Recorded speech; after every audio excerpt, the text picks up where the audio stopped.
I felt the cold metal of a pen being forced into my trembling hand. It was 3:20 in the morning.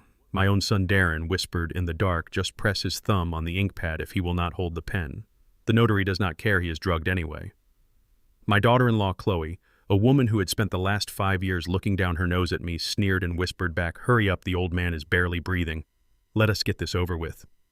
They thought I was heavily sedated, a helpless old fool ready to sign away my entire life in my sleep.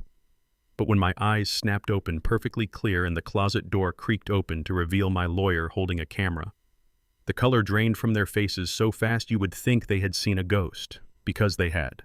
They had just seen the ghost of the weak, naive father they thought they could break. Before I continue this story, let me know where you are watching from in the comments below. Hit like and subscribe if you have ever had to outsmart the very people who thought they could walk all over you and underestimate your worth. My name is Julian Sterling. I am 73 years old, and for 40 years of my life I worked as a forensic accountant for the federal government. My entire career was built on tracking down white-collar criminals, following the hidden money trails, and seeing through the lies of corrupt executives. I spent decades looking at spreadsheets and identifying exactly where the rot was hiding. But nothing in my 40 years of government service could have prepared me for the sickening realization that the most dangerous fraud I would ever uncover was sleeping right down the hall in my own guest bedroom. I was lying in my bed staring up at the dark ceiling. It was 3:15 in the morning. The house was dead silent, the kind of heavy, suffocating silence that comes just before a storm hits. My heart was beating with a steady, calculated rhythm. I was not asleep.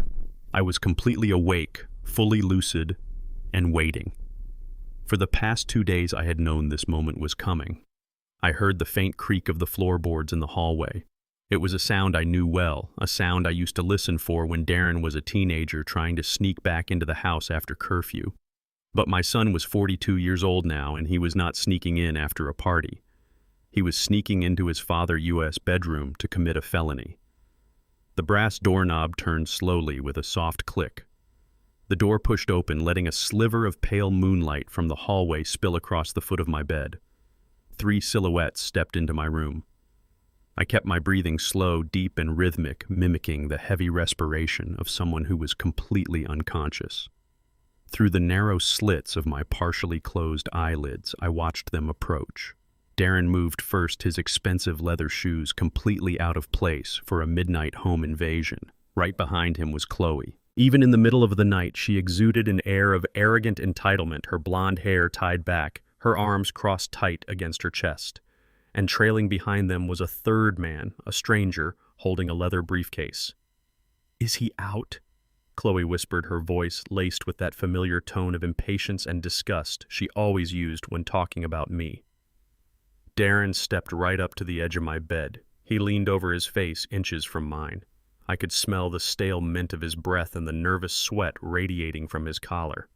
"He is out cold," Darren whispered back. "That tea you made him worked perfectly. He has been dead to the world since 10 o'clock. Get the papers out," Todd Chloe commanded the stranger. "We do not have all night. I am not standing in this stuffy room any longer than I have to." The third man. Todd stepped forward and unzipped his briefcase. The click of the metal zipper sounded like a gunshot in the quiet room. "I am putting my license on the line for this." "Darren," Todd whispered, his voice shaking with obvious fear, "you promised me this would be quick. If he wakes up and realizes what he is signing, I am out of here. He is not going to wake up." Darren snapped, his voice thick with a desperate, pathetic panic. "Just put the document on his chest. Give me the pen." I felt the weight of a thick stack of papers being placed directly over my heart. Then I felt Darren's hands touching mine. The hands of the boy I had taught to play baseball. The boy I had worked double shifts to send to a private college were now coldly prying my fingers open to wrap them around a heavy fountain pen. "Just guide his hand," Chloe hissed, stepping closer. "Put the pen on the signature line and move his wrist. It does not have to be a perfect signature. He is an old, sick black man. Nobody at the bank is going to question a shaky signature from a guy his age. Just get the ink on the damn paper, Darren. We need this done before morning." I lay there for one more second. I let the reality of their pure, unfiltered evil wash over me. My own flesh and blood, guided by a woman who despised everything about my existence, was robbing me blind in the sanctuary of my own bedroom. Darren pressed the tip of the pen against the paper resting on my chest. Come on, Dad, Darren muttered under his breath. Just sign it. I did not move my hand. Instead, I tightened my grip on the pen, stopping his movement completely. Darren froze. He tried to push my hand again, but I held it completely rigid. Darren pushed his hand. Chloe whispered angrily. I opened my eyes wide. I turned my head slowly and looked directly into my son's terrified, wide-open eyes. I do not think I will be signing anything tonight, Darren, I said. My voice was not weak. It was not slurred. It was the sharp, commanding boom of a man who is absolutely in control. Darren gasped and leaped backwards, stumbling over his own feet and crashing into the nightstand. The lamp rattled violently. Chloe let out a sharp shriek, jumping back toward the door, clutching her chest. Todd the notary dropped his pen, his face turning the color of spoiled milk. "You are awake," Darren stammered, his voice cracking like a terrified child. "But the tea. You drank the tea." I sat up slowly, letting the fraudulent documents slide off my chest and scatter across the blankets. I adjusted my posture, leaning back against the headboard, staring at them with a cold, unrelenting gaze. Did you honestly think a man who spent 40 years uncovering corporate fraud for the federal government would not notice when his daughter-in-law suddenly starts caring about his nightly hydration? I asked, my voice slicing through the dark room. Before either of them could formulate a lie, a voice boomed from the shadows in the corner of the room. "I think we have seen enough, Jules." The door to my large walk-in closet pushed open. The hinges whined softly. Out stepped Desmond. Desmond was not just my oldest friend. He was one of the most ruthless and feared corporate litigation attorneys in the state of Georgia. In his right hand, he held a high-definition digital recorder with a red light blinking steadily in the dark. In his left hand, he held his smartphone, the camera lens pointed directly at the three intruders. "Good evening, Darren." "Chloe." Todd Desmond said, his voice dripping with a predatory smoothness. "I have to say the audio quality on this device is fantastic. It picked up every single word about forging signatures and drugging an elderly man." Chloe's eyes darted wildly around the room, panic finally breaking through her arrogant facade. "What is this?" she shrieked, her voice shrill and trembling. "You set us up. This is illegal. You cannot record us without our permission." "Actually," Chloe Desmond replied, stepping fully into the light. "Georgia is a one-party consent state, and since Julian gave me full permission to stand in his closet and record the people breaking into his room to commit fraud, this footage is perfectly legal and completely admissible in a court of law." Darren was hyperventilating, his hands shaking as he looked from me to Desmond. "Dad, please, you do not understand. We can explain." Chloe suddenly lunged forward. In a desperate, animalistic panic, she reached for the papers scattered on my bed, trying to snatch them away to destroy the evidence. "Give me those," she screamed. Desmond moved faster than a man his age should be able to. He grabbed Chloe by the wrist, stopping her dead in her tracks, and firmly pushed her arm back. "Do not touch my client's property," Chloe Desmond warned, his voice losing all its pleasantry. "You are already facing charges for elder abuse and conspiracy to commit fraud. Do not add tampering with evidence to your list of felonies tonight." Desmond reached down and picked up the top sheet of the document they had placed on my chest. He held it up to the light of the hallway, adjusting his glasses. "Let us see what was so urgent that it required a midnight home invasion," Desmond said, reading the bold print at the top of the page. "A full and durable power of attorney, including the immediate transfer of the deed to the property located on Oakwood Drive valued at $2.5 million, and oh my, the immediate liquidation and transfer of the Julian Sterling Federal Pension Trust." Desmond lowered the paper and looked at Darren, shaking his head with a look of absolute disgust. "You tried to steal your father's house and his entire retirement fund in one signature." I looked at my son. The boy who had sat at my dinner table, the boy I had loved. He was sweating profusely, unable to meet my gaze. "So Darren," I said, the coldness in my voice echoing off the walls, "you bring a shady notary into my house at 3 a.m. to steal $3 million from me while I sleep. Tell me, son, what kind of desperate, life-threatening trouble are you and your wife in that you need $3 million before the sun comes up?" The silence in the bedroom was so heavy, it felt like it was crushing the air out of their lungs. Darren stood frozen, his eyes darting frantically between me sitting upright in my bed and Desmond, who was still holding the camera steady. Chloe was backed up against the door frame, her chest heaving as she struggled to process how their perfect midnight robbery had turned into a nightmare. "I asked you a question, Darren," I said, keeping my voice dangerously calm. "What kind of trouble are you in?" Chloe found her voice first. She always did. She puffed out her chest, trying to wrap herself in that familiar blanket of arrogant entitlement. "This is ridiculous," she snapped, her voice trembling but loud. "We are not in any trouble. We were just trying to help you. You have been confused lately, Julian. You have been forgetting things. We brought Todd here because you wanted to sign these papers yesterday, and you forgot. We are trying to protect the family assets before your mind goes completely." I could not help it. I let out a low, cold laugh that made the hairs on Darren's arms stand up. "My mind," I repeated, shaking my head. "You really thought you could play the dementia card on a man who spent his entire life dismantling corporate embezzlement rings. You thought I was losing my mind, Chloe. But you and I both know exactly why I have been feeling a little tired lately, do we not?" Darren swallowed hard. "Dad, what are you saying?" I shifted my weight against the headboard, interlacing my fingers. "Let us rewind the clock to exactly 48 hours ago," I said, watching their faces closely. "Thursday evening. I was sitting in my armchair reading the evening paper. You walked into the living room, Chloe, carrying a steaming ceramic mug. You smiled at me and told me you had brewed a special blend of chamomile tea to help me relax." Chloe's face turned the color of ash. She opened her mouth to speak, but nothing came out. "That was your first mistake." I continued, my voice steady and methodical. "You have lived under my roof for 2 years, eating the food I buy, sleeping in the bed I paid for, and you have never once smiled at me unless you were asking for money, and you certainly have never brewed me tea. But I took the mug. I thanked you. I took a single sip while you stood there watching me like a hawk waiting for its prey to die." Darren looked at his wife, confusion briefly mixing with his panic. "Chloe, what is he talking about?"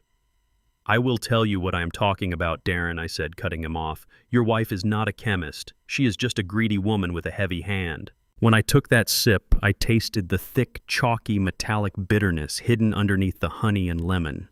A man does not survive 40 years interrogating cartel money launderers and corrupt politicians without learning to trust his gut. I knew instantly that the tea was spiked. I did not drink another drop, I explained, watching the absolute horror dawn on Chloe's face.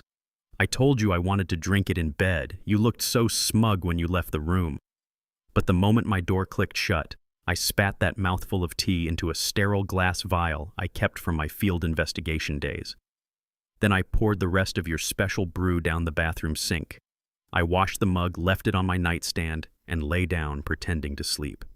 Desmond stepped forward from the closet, the floorboards groaning slightly beneath his expensive loafers.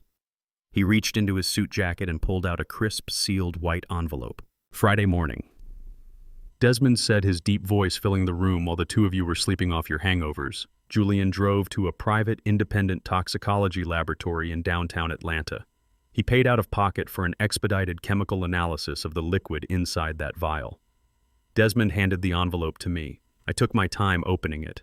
I let the sound of the tearing paper echo in the quiet room. I pulled out the official laboratory report and held it up.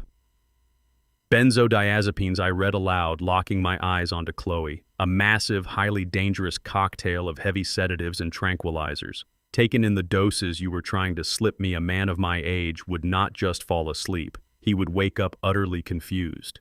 He would lose his short-term memory. He would suffer from severe visual and auditory hallucinations. He would lose his balance, slur his words, and look exactly like a man rapidly deteriorating from dementia." "You were not trying to kill me," I said, my voice dropping to a terrifying whisper. "At least not yet. You were chemically inducing the symptoms of Alzheimer's disease. You wanted me to look so crazy, so out of my mind, that any judge in the state of Georgia would look at me and immediately grant you full medical and financial conservatorship. You were going to drug me into submission, lock me in a facility, and drain my accounts while I sat in a wheelchair drooling on myself." Todd the notary let out a pathetic whimper. He backed away, pressing himself flat against the hallway wall. "I did not know anything about drugging him," Todd cried out, holding his hands up in surrender. "Darren, you told me he was just old and willing to sign. You did not tell me you were poisoning him. I am leaving. I am out of here." Desmond casually reached out and pulled the bedroom door shut with a loud, definitive click, trapping Todd inside with us. "You are not going anywhere, Todd," Desmond said coldly. "You are an accessory to attempted aggravated assault, elder abuse, and conspiracy to commit wire fraud. You will stand right there until we are finished." Darren fell to his knees. The expensive fabric of his trousers hit the hardwood floor with a heavy thud. He crawled forward, grabbing the edge of my mattress, his face covered in a thick layer of nervous sweat and tears. "Dad!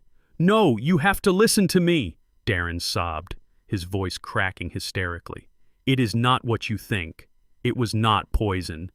You have been so stressed lately. You have not been sleeping well. Chloe just wanted to help you rest. It was just a heavy sleep aid, that is all. We just wanted you to get some peace. I swear to God, Dad, it was just medicine to help you sleep." I looked down at the pathetic man crying at the foot of my bed. I felt a deep hollow ache in my chest, mourning the son I thought I had raised. But that grief was instantly swallowed by a burning, righteous fury.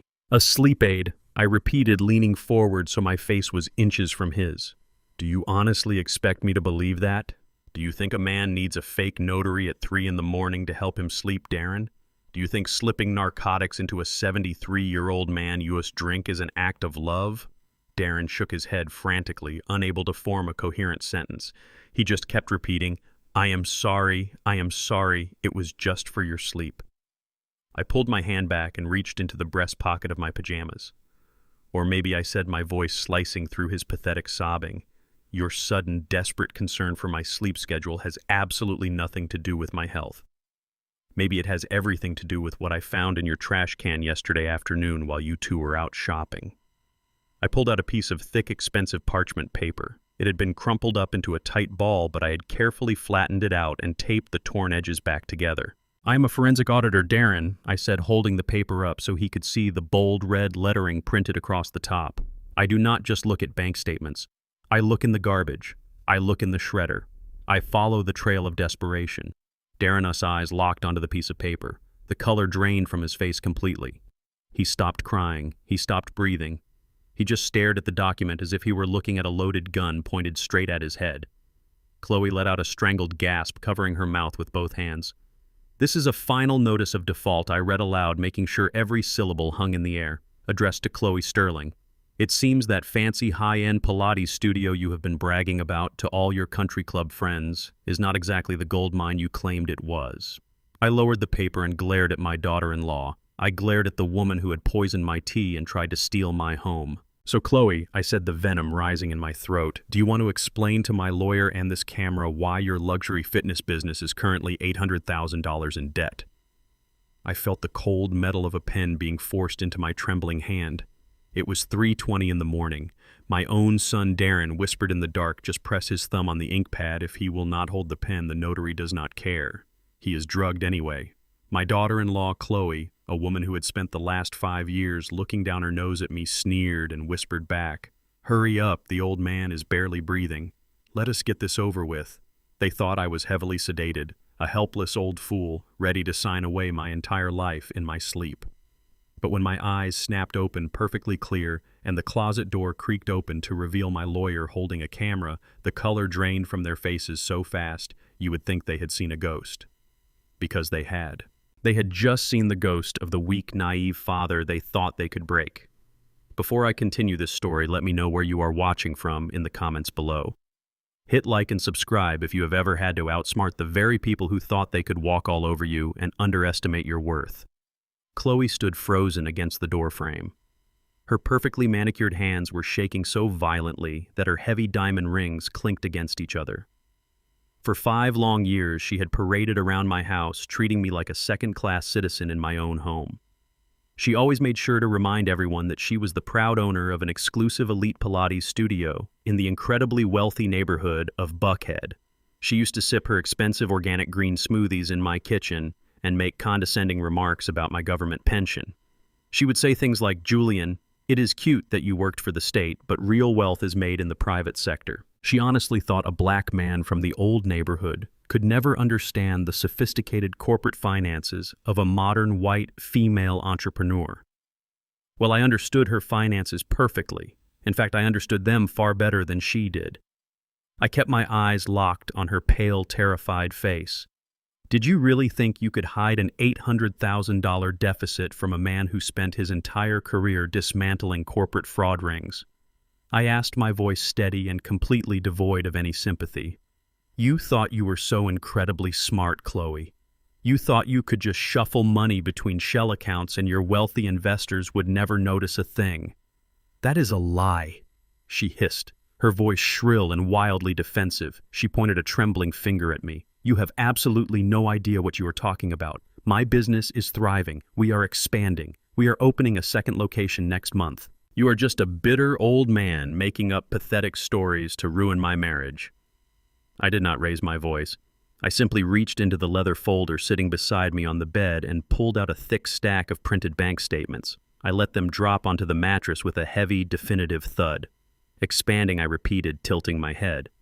That is a truly fascinating word for embezzlement, Chloe, because according to these audited statements, which I pulled directly from the public corporate registry and cross-referenced with the hidden offshore accounts I found in your carelessly discarded trash, you are not expanding.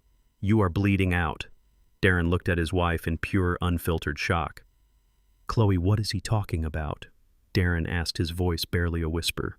You told me the studio was generating record profits this quarter. You said the new investors gave us a massive valuation. I will tell you exactly what the investors gave her, Darren, I interrupted, keeping my unwavering gaze fixed on my daughter-in-law.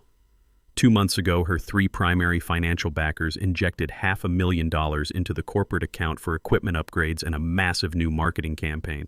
But those funds never made it to the studio. Did they, Chloe? She backed away, shaking her head, her arrogant facade finally crumbling into absolute terror. Shut up, she whispered, crying now. Just shut up. But I was not going to shut up. I had waited 5 agonizing years for this exact moment. I picked up the top sheet of the stack and read aloud for the camera. A wire transfer of $150,000 to a luxury travel agency to pay for that 6-week European vacation you told Darren was fully sponsored by a wellness brand. Another $80,000 spent at designer boutiques in Paris and Milan. $40,000 to pay off your personal platinum credit card, which you maxed out buying jewelry to impress your wealthy country club friends. Darren stumbled backward, bumping hard into the wall. You stole the investor money, he gasped, looking at Chloe as if she were a complete stranger. You told me your business was funding our entire lifestyle. You told me you were a massive success. She is a thief, Darren, I said flatly. She embezzled nearly $1 million from her own business partners to fund a fake billionaire lifestyle she could not afford. And the investors found out. They filed a notice of default 3 days ago. By next Monday, they are going to file criminal charges for corporate embezzlement and severe wire fraud. She is looking at 10 to 15 years in a federal penitentiary. Chloe let out a gut-wrenching sob and slid down the door frame, collapsing onto the hardwood floor. She buried her face in her hands, sobbing uncontrollably. Her expensive designer dress pooled around her in a pathetic heap. All her arrogance, all her cruel condescension, all her racist little microaggressions about my background had been completely wiped away. She was nothing but a common criminal caught red-handed. But she was not the only criminal in the room. While Chloe was sobbing on the floor, the third man in the room, the notary named Todd, began to panic. He had been standing silently in the corner, sweating profusely and clutching his leather briefcase to his chest like a shield. He suddenly realized that he was locked in a bedroom with a forensic auditor, a high-powered corporate lawyer, and a camera recording every single second of a massive financial crime. Todd swallowed hard, his Adam US apple bobbing nervously. Look, I do not know these people, he stammered, taking a quick step toward the hallway. I was just hired to do a simple late-night notary job. I was told the old man was awake and willing to sign. I am not part of any embezzlement or real estate fraud. I am leaving right now. He lunged for the door handle, but Desmond was much faster. My lawyer stepped right in front of the door, blocking Todd's exit completely. Desmond reached behind his back, turned the deadbolt, and slipped the heavy brass key into his suit pocket. The loud click of the lock echoed like a judge-us gavel in the tense room. You are not going anywhere, Todd Desmond said, his voice deep and authoritative. You see, when Julian told me his son was planning a midnight visit with a notary, I did a little bit of preliminary research. It is truly amazing what you can find in the Georgia State Public Records if you know exactly where to look. Tada's face went completely white. He backed away from Desmond, his hands shaking so badly he dropped his briefcase. It hit the floor, spilling blank notary stamps and ink pads across the expensive rug. "Please, man," Todd pleaded, his voice cracking. "Just let me walk out of here. I have a family. I will not say a single word to anyone." Desmond ignored his desperate pleas. He looked directly into the camera lens and spoke clearly, ensuring every word was captured for the official record. For the benefit of the authorities who will be reviewing this footage, Desmond announced, "Let the record show that the man attempting to flee the room is not a licensed notary public. His real name is Todd Reginald Vance." Darren snapped his head up, looking at Todd in utter confusion. "What do you mean he is not a licensed notary?" Darren asked, his voice trembling violently. "I paid him $500 in cash tonight. He showed me his state credentials." "He showed you forged credentials, Darren," I said, shaking my head at my son. "Use absolute stupidity. You were so incredibly desperate to steal my money that you did not even bother to run a basic background check on the man you brought into my house in the middle of the night." Desmond pulled a folded piece of paper from his inner jacket pocket and read it aloud. Todd Reginald Vance had his notary license permanently revoked 4 years ago by the state of Georgia. He was disbarred for participating in a massive real estate scam targeting elderly homeowners in the Atlanta area. In fact, Mr. Vance was convicted of 3 counts of wire fraud and 2 counts of forging legal documents. Todd fell to his knees, joining Chloe on the floor, crying and begging for mercy. "I am sorry," he wailed. "I just needed the cash. I am on federal probation right now. If I go back to jail, I will not survive." Desmond looked down at the pathetic man with absolute disgust. "You are currently serving a 5-year felony probation," Todd Desmond said coldly. "And you just broke into the home of a federal retiree at 3 in the morning to assist in the fraudulent transfer of $3 million in assets. You are not just violating your probation, Todd. You are going back to federal prison for a very long time." I looked at my son. Darren was hyperventilating, clutching his chest as the reality of the situation finally crushed the last remaining breath out of his lungs. He had brought a convicted felon into my home. He had conspired with an embezzler to drug me and steal my entire life savings. "You brought a convicted fraudster into my bedroom to steal my house, Darren," I said, my voice booming with undeniable authority. "You let your racist, thieving wife drug my tea. You actually thought you could outsmart a man who spent his entire life hunting down people exactly like you." Darren fell to his knees, crawling toward my bed, crying and reaching out for my hand. "Dad, please," he begged, his face covered in tears and cold sweat. "It was all Chloe. She made me do it. We needed the money to save the studio. I did not want to drug you. I swear to God I am innocent." But I knew Darren was lying. He was always a coward, and now he was trying to throw his wife under the bus to save his own miserable skin. But he had absolutely no idea that I already knew his darkest secret too. I reached under my pillow and pulled out another document, preparing to deliver the final fatal blow. I felt the cold metal of a pen being forced into my trembling hand. It was 3:20 in the morning. My own son Darren whispered in the dark, "Just press his thumb on the ink pad. If he will not hold the pen, the notary does not care. He is drugged anyway." My daughter-in-law Chloe, a woman who had spent the last 5 years looking down her nose at me, sneered and whispered back, "Hurry up, the old man is barely breathing. Let us get this over with." They thought I was heavily sedated, a helpless old fool ready to sign away my entire life in my sleep. But when my eyes snapped open perfectly clear and the closet door creaked open to reveal my lawyer holding a camera, the color drained from their faces so fast you would think they had seen a ghost. Because they had. They had just seen the ghost of the weak, naive father they thought they could break. Before I continue this story, let me know where you are watching from in the comments below. Hit like and subscribe if you have ever had to outsmart the very people who thought they could walk all over you and underestimate your worth. Darren stopped crawling. The tears on his face dried up, replaced by a sudden, ugly flush of anger. He looked at Chloe, sobbing on the floor, then looked up at me, his jaw clenched tight. He stood up slowly, wiping his face with the sleeve of his custom-tailored shirt. "You think you know everything?" Darren sneered, his voice dropping into that arrogant, condescending tone he used when he wanted to sound like a Wall Street heavy hitter. "You sit there in your cheap pajamas and judge us, but you have no idea how the real world works. You were a government pencil pusher, Dad. You lived on a fixed salary your whole life. You do not understand how high society cash flow operates. Chloe did not steal anything.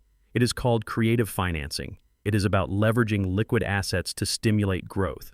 We were going to pay the investors back with the profits from the second location. We just needed a bridge loan. That is what this was. A bridge loan from your estate. You have millions sitting around doing absolutely nothing while we are out here trying to build a legacy. I listened to his pathetic speech. The sheer audacity of this boy standing in my bedroom trying to rebrand attempted theft and poisoning as a financial strategy. A bridge loan, I repeated, letting the words roll off my tongue. That is a very sophisticated term for a man who is currently facing federal prison time. Darren puffed out his chest. I am a senior director at a premier hedge fund, he snapped. I manage portfolios worth more than your entire department did in a decade. My partners respect me. If I need capital, I know how to move it. You are just a bitter old man who cannot stand to see his son succeed in a world you could never enter. You do not understand the pressure of managing millions of dollars. I stared at him for a long, quiet moment. I let his arrogant words echo in the room until the silence became unbearable. Then I reached over to my nightstand and picked up my cell phone. You are absolutely right, Darren, I said smoothly. I do not understand the pressure of managing millions of dollars for a premier hedge fund. But you know who does understand it. Your boss. Darren froze. His chest stopped puffing. The arrogant smirk vanished from his face. What did you just say? He whispered. I unlocked my phone and opened my voicemails. Yesterday afternoon, while you and Chloe were out picking up your fake notary, I received a very interesting phone call from a man named Richard Vance, the managing partner at your firm. Do you want to know what Richard had to say to the bitter old man? I did not wait for his answer. I pressed play and turned the volume all the way up. The crisp, furious voice of Richard Vance filled the bedroom. Julian, the voice said, I am calling you out of pure respect for your former service with the federal government, but your son is a thief. We just completed an internal audit. Darren has been quietly siphoning funds from a primary client trust account for the last 4 months. He stole $500,000 and wired it to a shell company we traced back to his wife. If that $500,000 is not wired back into the client account by 8 o'clock tomorrow morning, I am calling the FBI and having Darren arrested for corporate embezzlement and grand larceny. I am sorry, Julian. I thought you should know. The voicemail ended with a sharp click. I set the phone down. The room was so quiet I could hear the rapid, shallow breathing of the fake notary still pressed against the wall. Chloe stopped crying and stared at her husband in absolute horror. You stole from your clients, she gasped. You told me that $500,000 was a performance bonus. You told me you earned it. Darren could not even look at her. His knees buckled slightly, his expensive shoes suddenly unable to support his weight. He looked like a man who had just been shoved out of an airplane without a parachute. A performance bonus, I said, shaking my head in disgust. You siphoned $500,000 from an investor trust fund to plug the gaping hole in your wife, us failing Pilates business. And when you realized Richard Vance was running an audit, you panicked. The deadline is 8 o'clock this morning, Darren. You needed $500,000 to save yourself and $800,000 to save Chloe. That is $1.3 million by sunrise. I picked up the fraudulent power of attorney document that had fallen on the bed. That is why you needed this house. I continued, my voice echoing with righteous fury. My home is completely paid off, valued at $2.5 million. With a full power of attorney, you could have taken out a massive emergency equity loan the second the banks opened. You would have cleared your debts, covered your tracks, and walked away clean. You tried to trade your father U.S. life for your own freedom. Darren covered his face with his trembling hands. Dad, please. He sobbed, the high society director completely shattered. They are going to destroy me. Richard is going to ruin my life. I will go to a federal penitentiary. You have the money. You can save us. Just give us the loan. I will pay you back every cent. I am your son. You stopped being my son the moment you let that woman put poison in my tea, I said, feeling absolutely no pity for the weeping coward in front of me.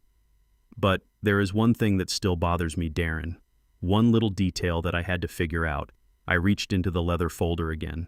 If you took my house and drained my pension, I would have nothing left. No money to pay for my own care. So I wondered, what exactly were you planning to do with a heavily drugged, broke 73-year-old man? I pulled out a glossy, cheaply printed brochure. I had found it stuffed in the bottom of the kitchen trash bin 2 days ago. I tossed it onto the floor right in front of Darren Us knees. Desmond zoomed the camera in on the brochure. Sunny Pines Care Facility. I read the name out loud, letting the sheer cruelty of it sink in. It is a state-run, underfunded, dilapidated nursing home on the outskirts of the city. It is a place where they send the homeless, the forgotten, the people who have absolutely nobody left in the world. The facility has been investigated 3 times by the state for severe elder neglect and malnutrition. I looked at Chloe, who was staring at the brochure with wide, guilty eyes, and then at Darren, who was sobbing into the floorboards. "You had already filled out the intake forms," I said, my voice cold as ice. "I saw the digital confirmation in your email. You forged my signature. The plan was to drug me until I was a stumbling, incoherent mess. Call an ambulance at 6 in the morning. Have the paramedics declare me a danger to myself due to sudden onset dementia. And then you would legally commit me to Sunny Pines as a ward of the state." Darren shook his head violently. "No, Dad, no. It was only going to be temporary, just until we got our feet back on the ground. We were going to move you to a nice place later, I swear." "You are a liar!" I boomed, slamming my fist against the mattress. The sound made all 3 of them jump. "You were going to drop me in a miserable, filthy institution to rot. You were going to let me sit in a soiled bed staring at a blank wall locked in a chemical haze until my heart finally gave out. You were going to steal my entire legacy and leave me to die among strangers." Desmond stepped forward, keeping the camera steady. "The cruelty of this conspiracy is honestly breathtaking," Desmond said, his voice laced with professional disgust. "You did not just want to rob Julian. You wanted to erase him. You wanted to strip him of his dignity, his freedom, and his mind." Chloe started crawling toward me, her hands clasped together, as if she were praying to a God she had never believed in. "Julian, please," she begged, tears streaming down her ruined makeup. "We made a terrible mistake. We were desperate. You cannot let them send me to prison. I am a good person." "A good person," I repeated. "A good person does not poison an old man Us tea. A good person does not mock a father for his modest lifestyle while secretly drowning in stolen cash. You are not a good person, Chloe. You are a parasite." Darren reached out and grabbed Chloe's arm, trying to pull her back. He looked up at me with wild, desperate eyes. "Dad, listen to me," Darren cried out, shifting his strategy in a final pathetic attempt to manipulate me. "Think about Mom. Think about Vivian. She would never want this. She would never want you to send her only son to a federal prison. Please, Dad, do this for Mom." The moment he spoke her name, the temperature in the room plummeted. The righteous anger that had been keeping me steady suddenly sharpened into something far more dangerous. "Do not you ever put your mother-us name in your filthy mouth," I whispered, my voice vibrating with a lethal intensity. Darren flinched as if I had struck him. "You think you can use Vivian as a shield?" I asked, leaning forward, my eyes locked onto his terrified face. "You think your mother would want me to forgive the man who tried to murder my mind and steal her home? Let me tell you something about your mother, Darren, something you never knew." I reached under my pillow. It was time to show them that Vivian was not the soft, naive woman they thought she was. It was time to show them that my wife had seen the rot inside her son long before I did. I pulled the second page from the stack of fraudulent documents scattered across my blankets. I held it up high so the red recording light on Desmond's camera could capture every single typed word. The ink was fresh, but the cruelty behind those words had been brewing for months.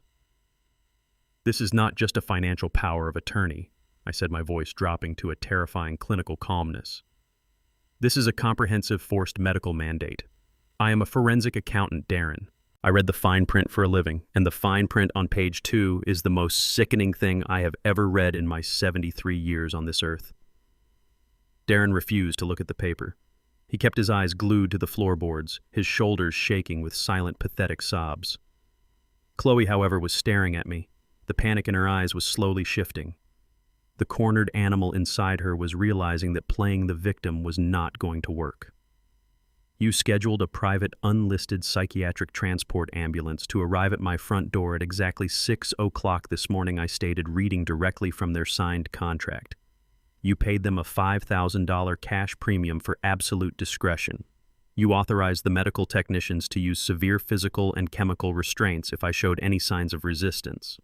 You were going to have me strapped to a gurney, heavily sedated, and hauled out the back door of my own home before the neighborhood even woke up. Todd the fake notary let out a loud gasp and covered his face with his hands. Oh my God, he mumbled to himself. I am going to prison forever. I did not know about any ambulance. I ignored Todd and kept my eyes locked on my son and his wife. And once you had me securely locked inside the locked dementia ward at Sunny Pines, I would have been entirely at your mercy. You signed a medical directive refusing all extraordinary life-saving measures on my behalf. You explicitly denied authorization for supplemental oxygen and intravenous feeding. I paused, letting the sheer, unadulterated evil of their plan fill the room. Sunny Pines has been investigated by the state health department 14 times in the last 2 years. I continued, my voice echoing with righteous fury. It is a dumping ground. It is where they send the forgotten and the homeless. You knew exactly what kind of place it was. You were going to let me rot in a facility famous for starving its residents. You were going to let me slowly suffocate to death in a room that smells like bleach and human waste just so you could steal my pension and keep your fraudulent country club memberships active. Chloe stopped crying. The tears instantly dried up on her cheeks. The terrified, pleading daughter-in-law vanished completely, replaced by a venomous, twisting sneer. She pushed herself off the hardwood floor, her hands balling into tight fists at her sides. She forgot all about the fact that she was facing federal prison. She forgot about Desmond standing in the corner with a camera. She let the ugly, hateful monster she had been hiding for 5 years step right out into the open light. You should be grateful we were finding a place for you, Chloe screamed, her voice shrill and echoing violently off the bedroom walls. Darren flinched and reached for her dress. Chloe, shut up, he pleaded. Do not tell me to shut up, she shrieked, kicking Darren's hand away. She pointed a shaking, manicured finger directly at my face. Look at you. You are just a stubborn, ungrateful old man sitting on millions of dollars while we are out here drowning. We deserve that money. We know how to use it. We belong in Buckhead society. You belong in the dirt. Her chest was heaving. The mask of the sophisticated progressive wellness business owner had completely shattered, revealing the vicious, classist, racist core of her true identity. You act like you are so superior to us, Chloe spat, stepping closer to the bed, her face contorted with pure hatred. You act like you are some high-class genius. But you are nothing. You are just a retired government worker from a bad neighborhood who got lucky. You do not belong in this house. You do not belong in our world. You are just a bitter old black man who thinks he is better than us because he hoards his pension. You should have died 10 years ago. If you had just died when you were supposed to, we would not have to deal with any of this. The room fell absolutely silent. The pure venom of her words hung in the air like toxic smoke. She stood there panting, glaring at me with a look of absolute, unapologetic malice. Desmond did not blink. He did not lower the camera. He just shifted his smartphone slightly to make sure the lighting caught her distorted, screaming face in perfect high definition. Please, keep talking, Chloe, Desmond said smoothly, his voice cutting through the tension like a razor blade. The district attorney absolutely loves it when the suspects establish clear malice, premeditation, and a total lack of remorse on tape. It makes the sentencing phase so much easier. I believe a jury will find your views on race and class highly relevant when deciding how many decades you should spend in a federal penitentiary. Chloe froze. The realization of what she had just done finally pierced through her blinding rage. She looked at the blinking red light on the recording device. Her mouth opened, but no sound came out.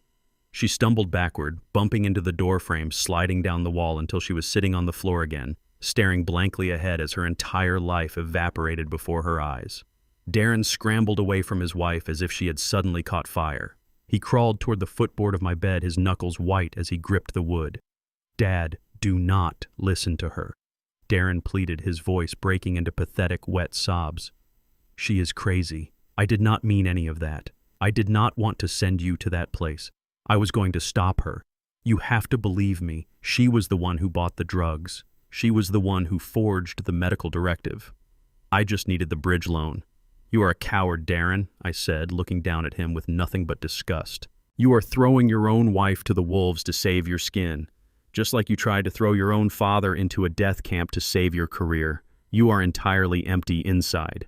Darren shook his head wildly, tears and sweat dripping from his chin onto my rug.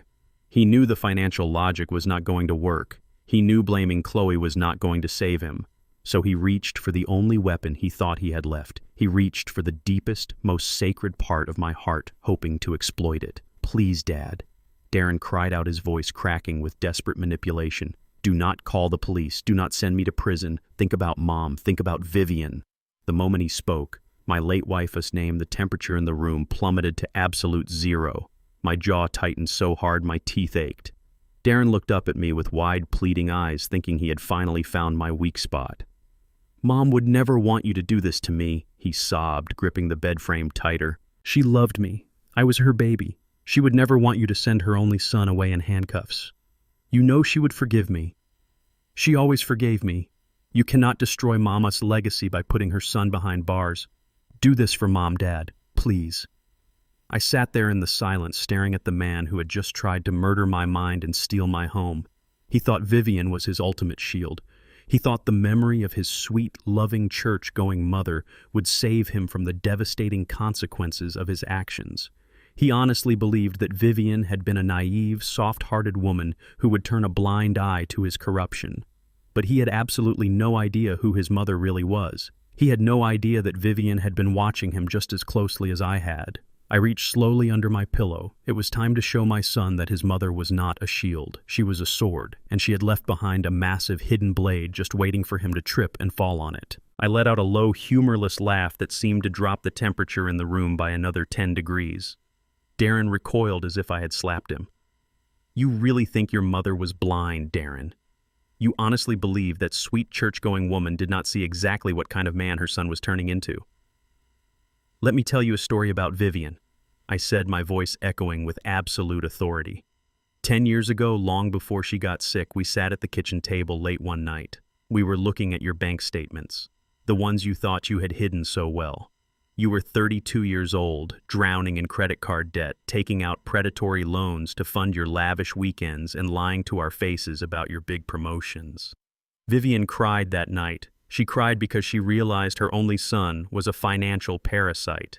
I reached under my pillow and pulled out a thick blue legal folder bound with a gold ribbon. Desmond zoomed the camera in as I placed it on my lap. "But your mother was not just a loving woman," I continued. "She was a survivor, and she was brilliant. She knew that if she left her wealth to you directly, you would burn through it in less than a year. So when she set up her private estate, she did something incredibly smart." I opened the blue folder. Chloe suddenly leaned forward, her tear-stained face twitching with desperate curiosity. She could not help herself. The sheer mention of hidden wealth was like a magnet to her greedy soul. Vivian established an irrevocable blind trust. I announced, reading the bold letters on the first page, a trust valued at exactly $4 million. Chloe gasped. Her eyes widened to the size of saucers. $4 million? She whispered, the number escaping her lips like a prayer. She looked at Darren, a sudden frantic hope washing over her ruined face. "But you never saw a single penny of it, did you, Darren?" I asked, watching my son shrink into the floorboards. "And do you want to tell your wife why? Do you want to tell her about the morality clause Vivian had her lawyers draft into the ironclad fabric of this document?" Darren shook his head, burying his face in his hands. He was crying again, but this time it was not an act. It was the sound of a man watching his final lie burn to ashes. "Since you will not tell her, I will," I said, turning my attention to Chloe. Vivian loved her son, but she refused to fund his corruption.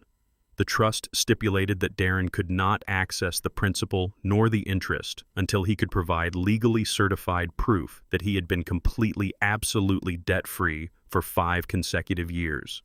No loans, no credit card debt, no leveraged assets, nothing. He had to prove he was a responsible adult before he could inherit a single dime of her money. Chloe looked at Darren, her brow furrowing in confusion. "But you told me," she stammered, her voice shaking. "Darren, you told me the trust was unlocking this year. You promised me. You said we just had to wait for the maturity date, and we would have $4 million liquid." "He lied to you, Chloe," I said, simply driving the knife in deeper. "He lied to you just like he lied to his firm, and just like he tried to lie to me. Darren has never been debt-free a day in his adult life. He was bleeding cash, trying to keep up with his wealthy partners, and then he met you, and the bleeding turned into a hemorrhage." I turned the page in the blue folder, revealing a photocopy of a heavily redacted commercial loan application. 3 years ago, Darren realized he was never going to meet his mother U.S. strict requirements. I explained, my forensic accountant instincts taking over the narrative. The 5-year clock was ticking, and he was secretly drowning in a massive margin call. He knew the executors of the trust were going to audit his finances. If they saw his debt, the $4 million would automatically be donated to a designated charity and he would be left with nothing. I held up the loan application for the camera. So what does a desperate, cornered fraudster do? He gets creative. 3 years ago, Darren took out a private commercial loan for $600,000 to secretly consolidate his debts and create the illusion of a clean balance sheet. But he did not have the collateral to secure that loan on his own. I paused, letting the silence build, making sure Darren felt the absolute weight of his sins. He forged Vivian Us' signature as a guarantor. I stated, my voice ringing out with furious clarity. My wife was lying in a hospice bed, fighting for her life, and her only son was busy tracing her signature from an old birthday card onto a commercial loan document so he could trick her trust executors. Darren let out a loud, pathetic wail. He curled into a ball on the floor, unable to defend himself. But here's the beautiful thing about numbers, Darren, I said, tapping the document. Numbers never lie, and a forensic auditor never stops digging. I noticed a discrepancy in Vivian Us' postmortem tax filings 2 weeks ago. It took me exactly 48 hours to trace the phantom debt back to the commercial lender and another 12 hours to pull the original signature file. Chloe was breathing heavily, her eyes darting back and forth between the document in my hand and her weeping husband on the floor. And because I am a law-abiding citizen, I continued, my voice perfectly calm. I felt it was my absolute duty to report this massive financial crime. Yesterday afternoon, right after I spoke with your boss, I drove down to the federal building.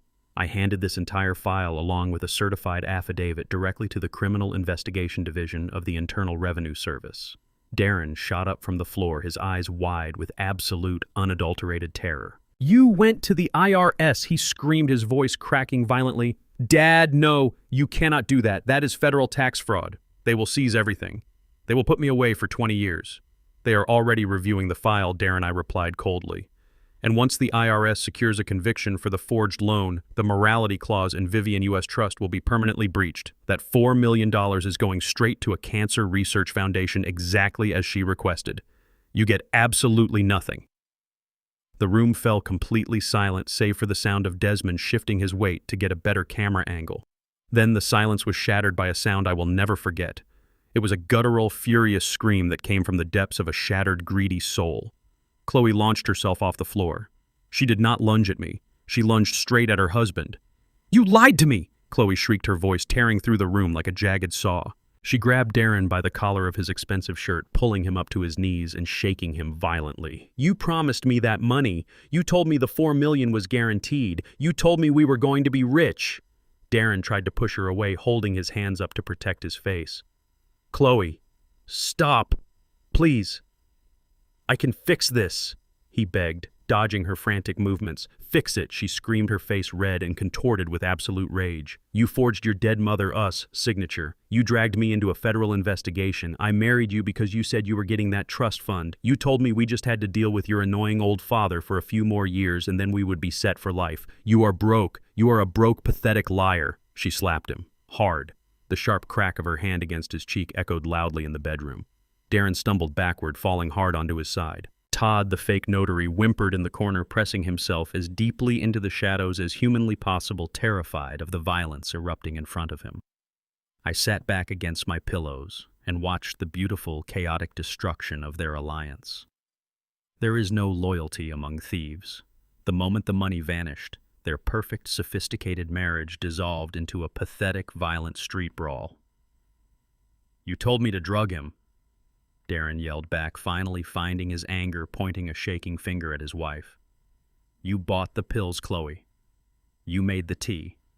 You set up the ambulance. If I am going down for fraud, you are going down for attempted murder. I will tell the feds everything. I will testify against you in a heartbeat, you spineless coward. Chloe spat, standing over him, her chest heaving as she looked down at the man she had just realized was entirely useless to her. You think they will believe you. I will tell them you forced me. I will tell them you held the studio debt over my head. I will ruin you, Darren. Desmond cleared his throat, a deep, amused rumble. I hate to interrupt this touching display of marital devotion, Desmond said, lowering the camera just an inch to make eye contact with the warring couple. But arguing about who is going to snitch to the feds first is a bit redundant at this point. The IRS already has the forgery evidence. Darren, U.S. boss, is calling the FBI at 8 o'clock, and I am currently holding a high-definition video of both of you confessing to drugging an elderly man and attempting to steal his estate. Chloe froze. She turned her head slowly, looking at Desmond and then looking back at me. The absolute reality of her situation finally crashed down on her. The Pilates studio was dead. The $4 million trust fund was gone. The $2.5 million house was completely out of reach. She had absolutely nothing left, or so she thought, because I was not quite finished taking things away from them. You two really should stop fighting, I said, reaching over to my nightstand to pick up my glasses. You are going to need all your energy to pack your bags. Chloe wiped her running mascara, her eyes narrowing in confusion. Pack our bags? She asked, her voice raspy. Yes, Chloe, I replied, slipping my glasses onto my face so I could see their absolute defeat in perfect clarity. You see, you might not be getting my house or Vivian Us trust fund, but you still have that beautiful, massive 5-bedroom rental mansion in the city center, the one you love hosting your fancy dinner parties in. I paused, letting a razor-thin smile cross my face. At least you have it for another 45 minutes. Chloe stared at me, her chest heaving as she tried to process my words. 45 minutes, she repeated, her voice dripping with venom but shaking with severe uncertainty. What are you talking about? We have a lease. We rent that house. You cannot touch our home. It has absolutely nothing to do with you or your money. I smiled. It was not a warm smile. It was the smile of a predator that had finally trapped its prey in an inescapable corner. You are right, Chloe, I said softly. You do rent that magnificent 5-bedroom mansion in the heart of the city, the one with the marble columns and the infinity pool, the one you love to post pictures of on the internet so all your friends can see how incredibly successful and wealthy you are. But there is a very funny thing about renting luxury properties, Chloe. You actually have to pay the rent to keep living there. Darren flinched on the floor. He knew exactly what was coming next. He curled his knees up toward his chest, trying to make himself as small as physically possible.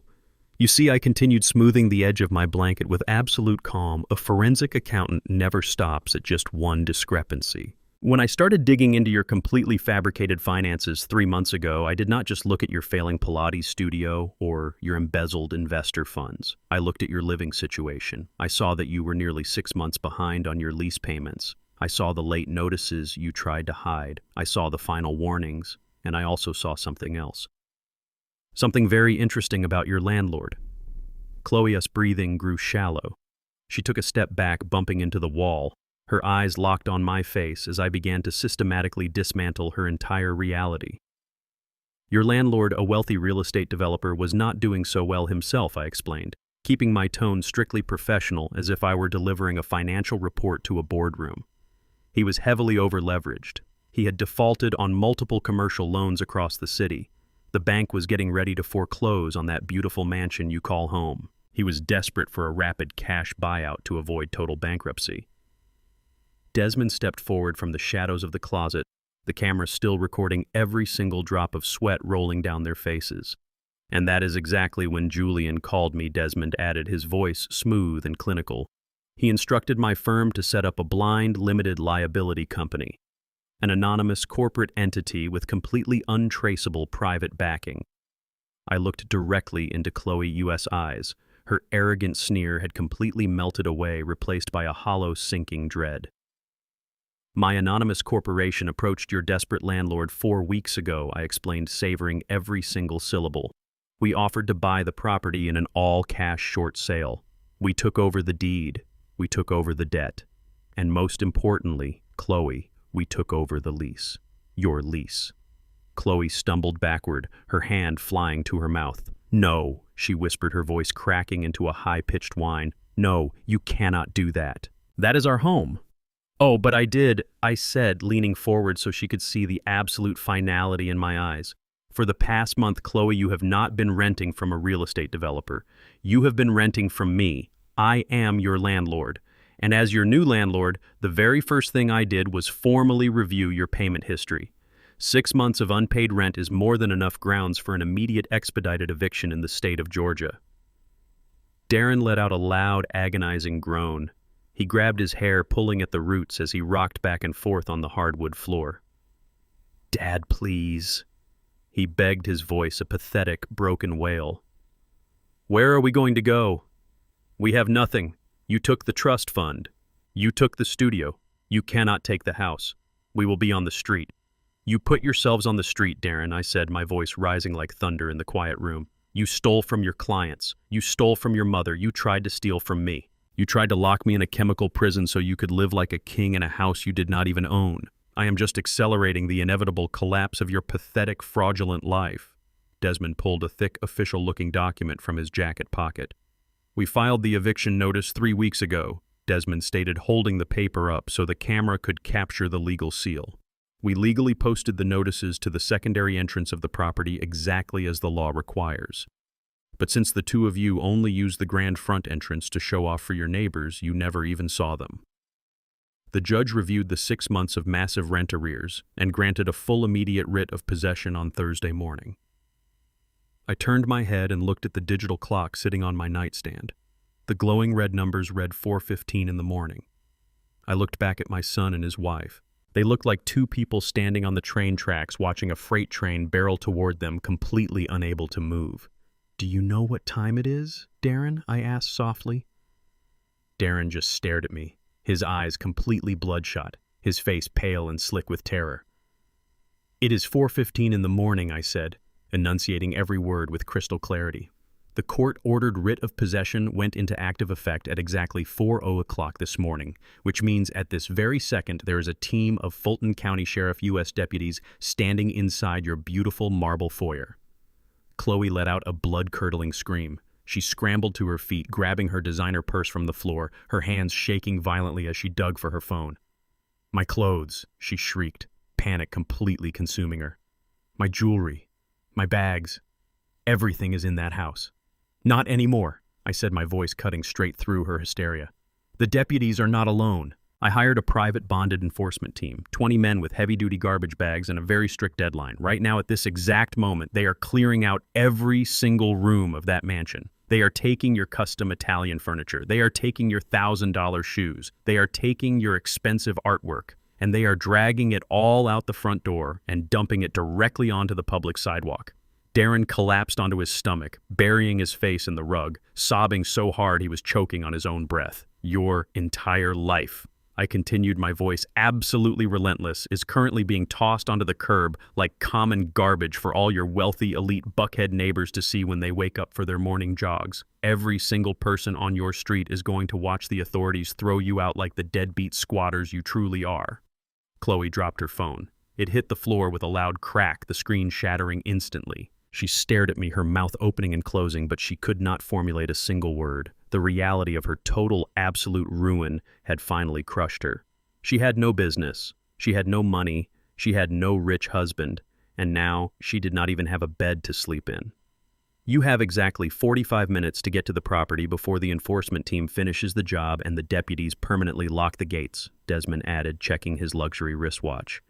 "If you are not there to claim your belongings from the curb, the city sanitation department will come by at 7 o'clock and sweep it all into the back of a garbage truck." Todd the notary let out a loud sob from the corner. "I am leaving," he cried out, no longer caring about Desmond blocking the door. "You have to let me out of here. I have nothing to do with this eviction. I am just a guy who made a mistake." Desmond looked at Todd with absolute contempt. "You are a convicted felon who tried to facilitate the theft of $3 million, Desmond corrected him. "But you are in luck, Todd. I am going to unlock this door right now, because the police are already waiting for you outside." Chloe suddenly snapped. The sheer weight of her total destruction triggered something dark and violent inside her. She did not lunge at me. She did not lunge at Desmond. She turned and looked down at her husband, who was still weeping into the floorboards. "This is your fault," Chloe screamed, her voice tearing through her throat like broken glass. She dropped to her knees and began hitting Darren in the back with her closed fists. "You told me you had this under control. You told me he was just a stupid old man. You ruined my life. I hate you. I wish I never met you." Darren tried to cover his head, rolling onto his side to protect himself from his wife's violent, hysterical blows. "Get off me!" Darren yelled, pushing her back hard. "You poisoned him. You dragged me into this. You spent all the money." I watched them tear each other apart on the floor of my bedroom. The perfect, sophisticated couple. The elite society members who thought they were entirely untouchable. They were nothing but rabid animals fighting over the scraps of a ruined life. I pulled the covers up slightly, feeling a deep, profound sense of peace settle over my chest. I had built my empire with sweat and honest work. I had protected it with silence, and now I was watching the rot clear itself out of my home. But Chloe was not finished. As Darren pushed her away, she hit the wall hard. She looked at him, her eyes completely bloodshot, her face twisted into a mask of pure, unadulterated hatred. "You think you can blame this on me?" Chloe hissed, her chest heaving as she pointed a shaking finger at Darren's face. "You think you can act like the innocent victim who just wanted to save his wife? You think your father is going to forgive you if you throw me under the bus?" She turned her head slowly, looking directly at me. Her smile was broken, unhinged, and dripping with absolute venom. Julie and Chloe whispered, her voice trembling with a terrifying, destructive energy. "You think your son stole that money just for my Pilates studio? You think he forged his dead mother's signature just to pay off his own debts?" Darren's eyes went wide. The color completely drained from his face for the 100th time that night. He lunged forward, trying to cover her mouth with his hand. "Chloe, shut up. Do not say another word. I swear to God, shut up." But she pushed him away, laughing a harsh, maniacal laugh that chilled the air in the room. "He is hiding something much worse than a failing business," Chloe screamed, looking at me with pure malice. "Ask your perfect, innocent son where the rest of your money went. Ask him about the dirty little secret he has been hiding in Miami for the last 5 years. The reality of his total and absolute ruin finally crushed whatever remaining pride Darren had left." He looked at his wife, the woman he had conspired with, the woman he had loved, and he looked at her as if she were a venomous snake that had just bitten him. He realized in that split second that Chloe was a sinking ship, a massive weight made of debt embezzlement and attempted murder that was going to drag him straight to the bottom of the ocean. Darren scrambled across the hardwood floor. He crawled on his hands and knees, his expensive custom-tailored trousers tearing at the seams. He reached the side of my bed and threw his arms around my legs, burying his wet, pathetic face into the blankets covering my knees. "Dad, please listen to me," Darren sobbed, his voice muffled by the heavy fabric. "I will do whatever you want. I will sign whatever you put in front of me. Just please do not let them send me to federal prison. Do not let Richard call the FBI. You have the money to make this go away. I am begging you." I looked down at the top of his head. I felt absolutely nothing. No pity, no sorrow, just a cold, clinical observation of a desperate criminal trying to negotiate his way out of a trap he built himself. "And what exactly are you offering me in return for your salvation, Darren?" I asked, my voice completely devoid of any emotion. Darren lifted his head. His face was a horrific mask of snot, tears, and terrified sweat. "I will leave her," he blurted out, pointing a trembling finger back at Chloe. "I will divorce her tomorrow morning. I will testify against her in court. I will tell the judge that the forged medical documents were entirely her idea. I will tell the district attorney that she bought the sedatives and forced me to bring the notary here tonight. Just save me, Dad. I will cut her out of my life completely and we can go back to being a family. I swear to you, I will walk away from her right now and never look back." The silence that followed his desperate, cowardly offer was thick and highly explosive. Chloe stood near the doorframe, her breath hitched in her throat. She stared at her husband, the man who had just promised to sacrifice her to the federal authorities in exchange for his own freedom. I watched the realization wash over her face. Every single lie they had told each other, every promise of a wealthy future together, it all disintegrated into nothingness. The shock in her eyes rapidly twisted into a dark, unhinged fury. The cornered animal inside her broke free entirely. "You pathetic, spineless little worm!" Chloe shrieked, her voice tearing through the room with such force that Todd the notary covered his ears in the corner. She marched across the room, her high heels stomping heavily against the wood floor. Darren turned his head just in time to see her descending upon him. He raised his hands to protect his face, but he was not fast enough. Chloe swung her arm back and delivered a massive, open-handed slap directly across Darren's face. The sound of the impact was like a gunshot. The sheer force of the blow knocked Darren off balance, sending him sprawling sideways onto the rug. A bright red handprint instantly bloomed across his pale cheek. "You are going to divorce me," Chloe screamed, standing over him, her chest heaving violently. "You are going to testify against me. You think you can just throw me to the feds and run back to your rich daddy?" Darren scrambled backward, holding his stinging cheek. "You ruined my life," he yelled back, his voice cracking with panic. "You spent all the money. You made me steal from my firm to cover your pathetic Pilates studio. You are a criminal, Chloe. I am not going to let you drag me down with you." Chloe let out a harsh, manic laugh that bordered on complete insanity. "Drag you down," she repeated, her eyes wide and wild. "You dragged yourself down, Darren. You were a fraud long before you ever met me. And if you think for one single second that you can leave me holding the bag for this entire conspiracy, you are completely out of your mind." She kicked him hard in the side. Darren groaned and curled into a defensive ball. Desmond adjusted his stance, making sure the camera lens was perfectly focused on the spectacular implosion of their marriage. "This footage is absolute gold," Desmond murmured softly, just loud enough for me to hear. "They are doing the prosecutor-us job for him." Chloe turned her attention away from the pathetic man cowering on the floor. She looked directly at me, her eyes burning with a desperate, destructive fire. She knew she was going to prison.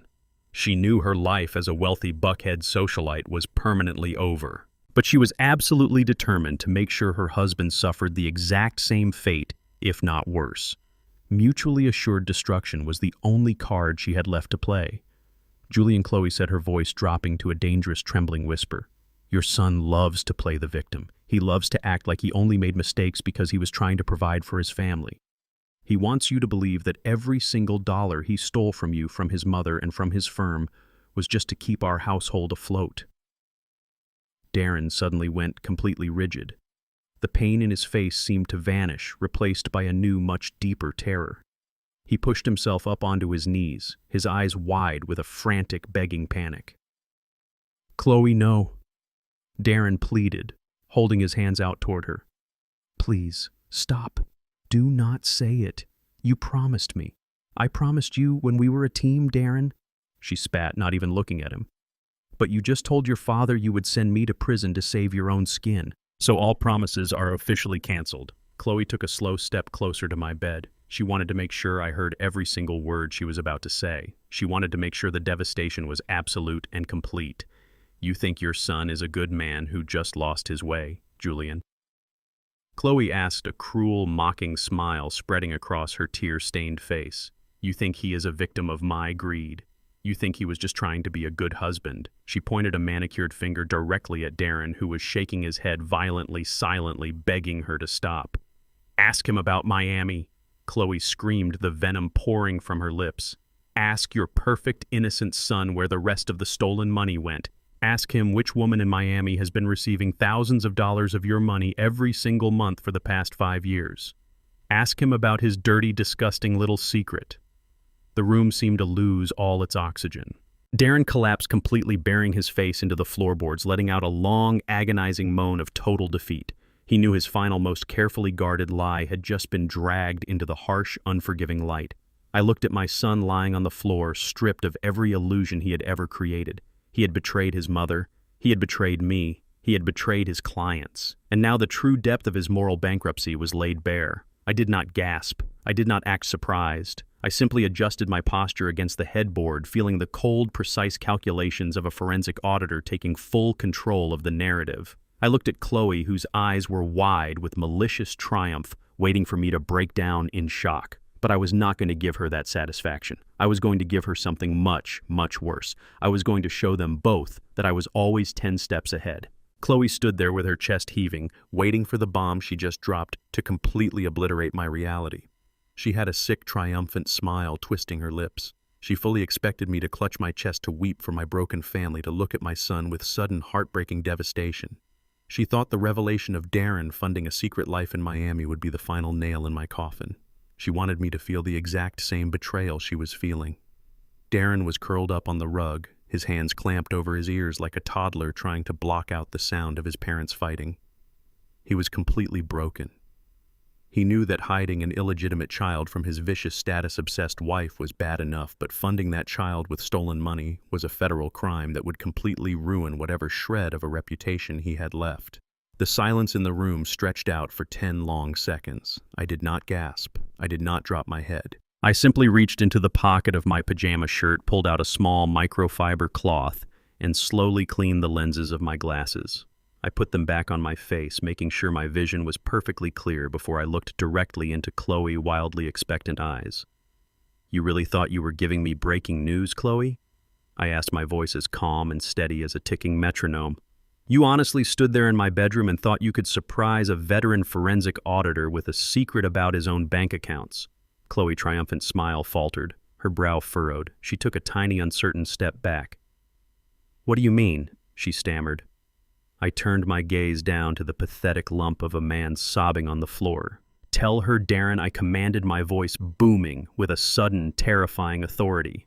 "Tell your wife exactly how you have been paying child support for the last 5 years without her noticing a single missing dollar from your joint checking accounts." Darren just whimpered, pressing his face harder into the floorboards. "Fine," I said, leaning back against my headboard. "I will explain the mechanics of your husband's infidelity."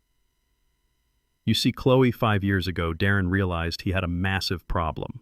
A young woman in Miami had just given birth to a beautiful little boy, and she was demanding $3,000 a month in child support to keep her mouth shut. But Darren could not use his own money. You monitored all of his accounts to make sure he was funding your lavish lifestyle. If he withdrew $3,000 a month, you would have noticed instantly. Chloe was breathing rapidly, her eyes darting between me and Darren.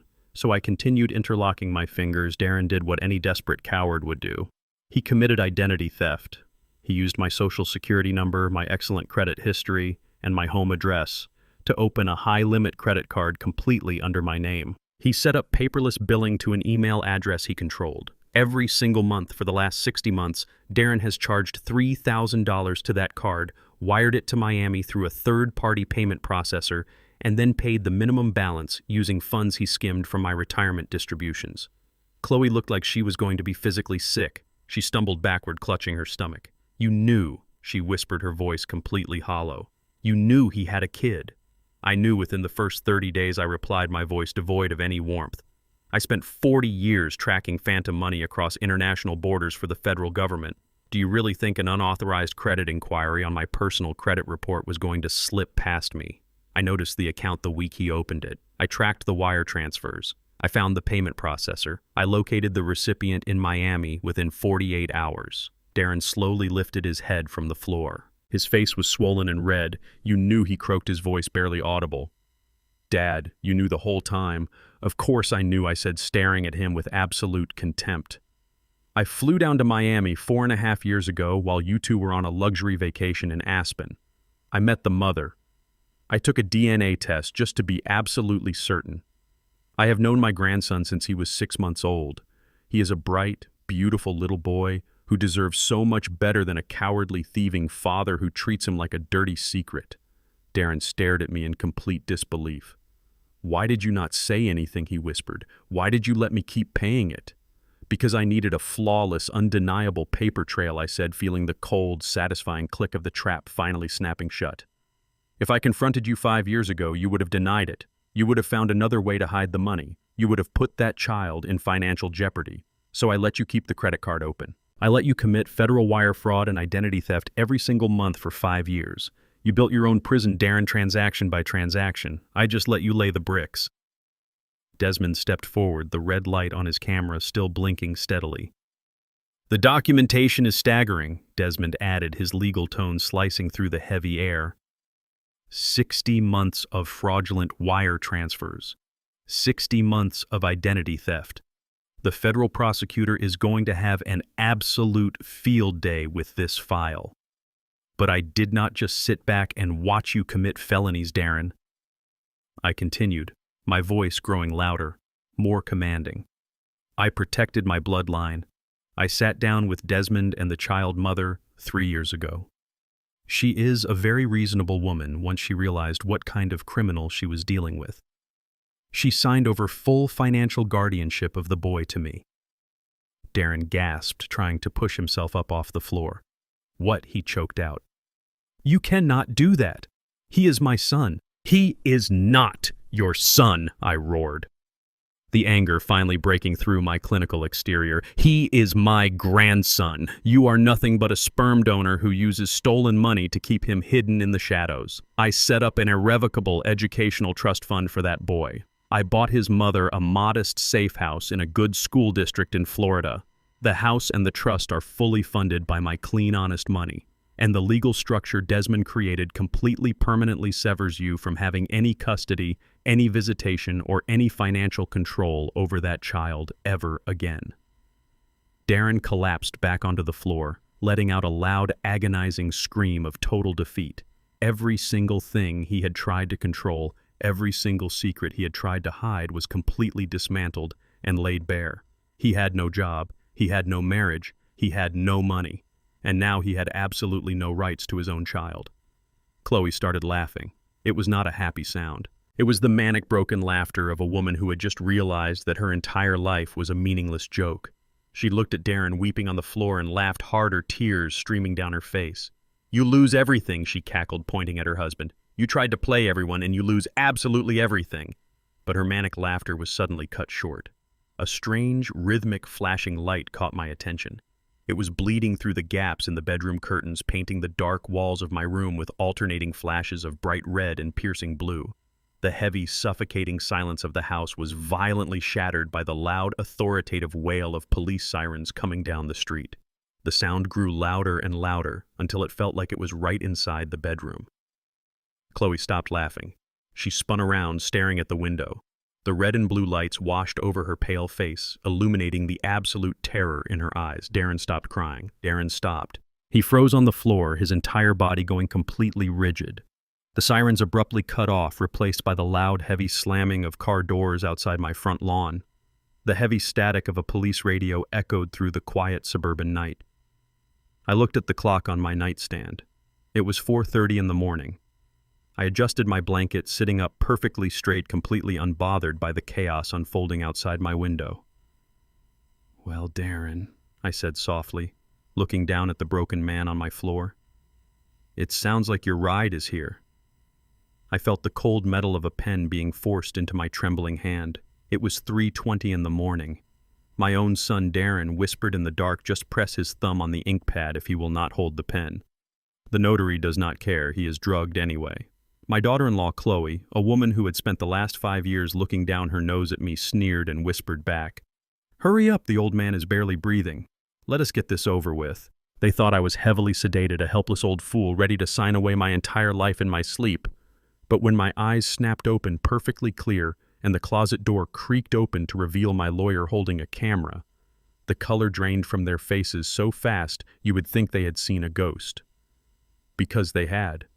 They had just seen the ghost of the weak, naive father they thought they could break. Before I continue this story, let me know where you are watching from in the comments below.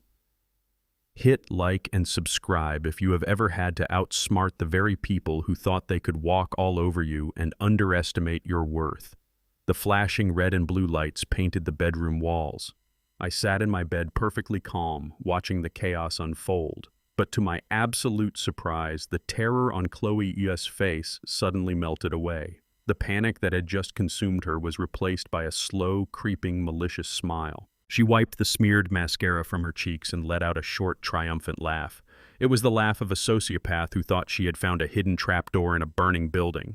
She raised her left wrist, turning the glowing face of her expensive smartwatch toward me. Her phone might have been shattered on the floor, but she still had her wearable technology. You really think you are the only one who can plan ahead? Julian. Chloe asked, her voice dripping with a sickening, arrogant confidence.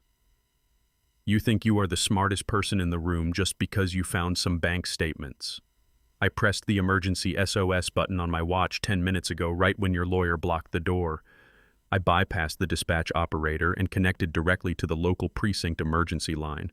Darren lifted his head from the floor, his eyes wide with confusion and a new kind of terror. Chloe, what did you do? He asked, his voice trembling. I did what I had to do to survive your pathetic incompetence, Darren, she snapped, not even looking at him. She turned her venomous gaze back to me. I told the police dispatcher that we came over to check on you because you were acting erratically. I told them you had a complete psychotic break. I told them you locked the bedroom door, pulled a firearm, and were holding us hostage in a violent dementia-induced rage. Darren gasped, scrambling backward away from her. Are you insane? He yelled. They will come in here with guns drawn. You could get him killed. That is exactly the point, Darren. Chloe sneered, her face twisted with absolute malice. She looked at me, her eyes gleaming with a racist, calculated cruelty. Let us play out this scenario, Julian. The police are going to kick that front door down in about 30 seconds. They are going to burst into this room, and what are they going to see? They are going to see a terrified, crying white woman and her bleeding husband being held captive by a large, erratic, angry black man who is refusing to let them leave. She pointed at Desmond, who was still holding the camera. And that lawyer of yours, she continued, her voice rising with manic excitement. He is an accomplice to a kidnapping. The police will confiscate that camera as evidence. The footage will be buried in a precinct locker for months, and by the time anyone actually looks at it, Darren and I will have already sued your estate for emotional distress, drained your accounts, and disappeared. You overplayed your hand, Julian. You brought a spreadsheet to a gunfight. I did not flinch. I did not move a single muscle. I just looked at her, studying the absolute depths of her depravity. She was willing to orchestrate a potentially fatal police standoff just to escape the consequences of her own financial crimes. She was banking on systemic prejudice and police panic to do her dirty work for her. Heavy footsteps pounded against the hardwood floors of the hallway. The sound of multiple heavy boots marching in unison echoed through the silent house. They were not running. They were moving with a steady, calculated, tactical precision. Here they come, Julian, Chloe whispered, backing away toward the wall, raising her hands in the air to play the part of the terrified victim. Drop the tough guy act. You are going to a psychiatric ward, and I am taking everything you own. The brass doorknob turned. The heavy wooden door swung open wide, hitting the wall with a loud thud. Chloe immediately burst into theatrical tears. Help us! She screamed at the top of her lungs, falling to her knees. Please help us. He is crazy. He locked us in here. He has a weapon. But nobody raised a gun. Nobody yelled for me to put my hands in the air. I watched as 6 men and women stepped into the bedroom.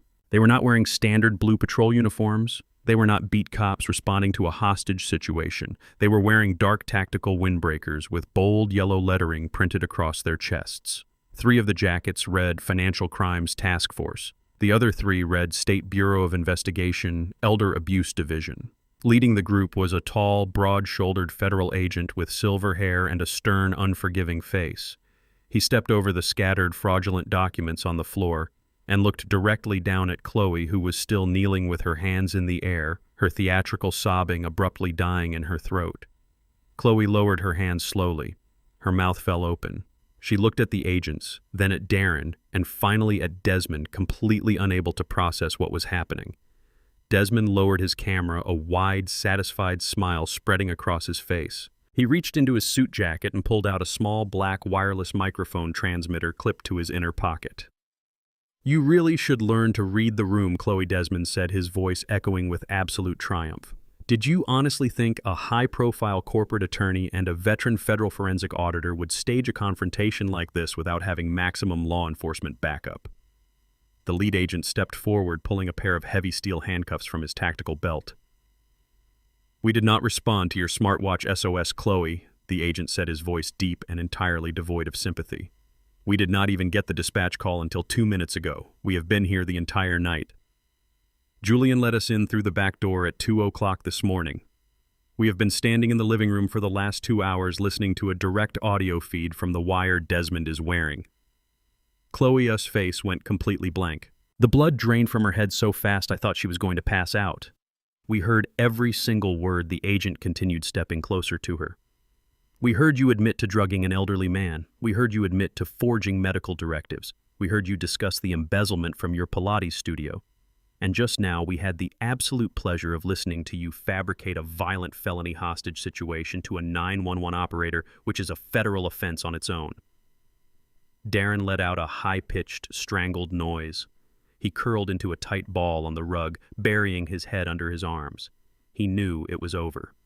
There was no manipulating his way out of a room full of federal agents who had heard him confess to stealing $500,000 from his own firm.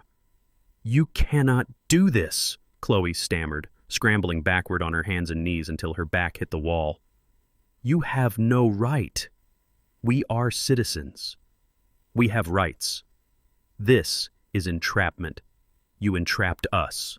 The agent grabbed her by the arm, hauling her up to her feet with zero hesitation. "It is not entrapment when you break into a house with forged documents and a fake notary, Mom," the agent replied coldly. He twisted her arms behind her back. The sharp metallic click of the handcuffs locking around her wrists sounded like a choir of angels to my ears. "You are under arrest for conspiracy to commit wire fraud, elder abuse, attempted aggravated assault, and filing a false police report." Chloe started screaming. She thrashed against the agent U.S. grip, kicking her expensive heels wildly into the air. "Do not touch me!" she shrieked, completely losing her mind. "I am Chloe Sterling. You cannot treat me like this. I will sue this entire department. Darren, do something. Darren, help me." But Darren did not move. Two other agents were already hauling him up from the floor, locking handcuffs around his wrists. He just hung his head, crying silently, completely surrendered to his inevitable fate. I sat in my bed watching the woman who had tormented me, the woman who had mocked my home, my race, and my life being manhandled by federal agents. Her designer dress was wrinkled and stained. Her makeup was a disastrous mess. She looked exactly like the cheap, desperate criminal she had always been on the inside. But just as the agents were preparing to drag the two of them out into the hallway, the third intruder finally broke. Todd, the fake notary, had been pressed so hard into the corner of the room, he looked like he was trying to melt into the wallpaper. He watched the handcuffs click around Darren and Chloe's wrists.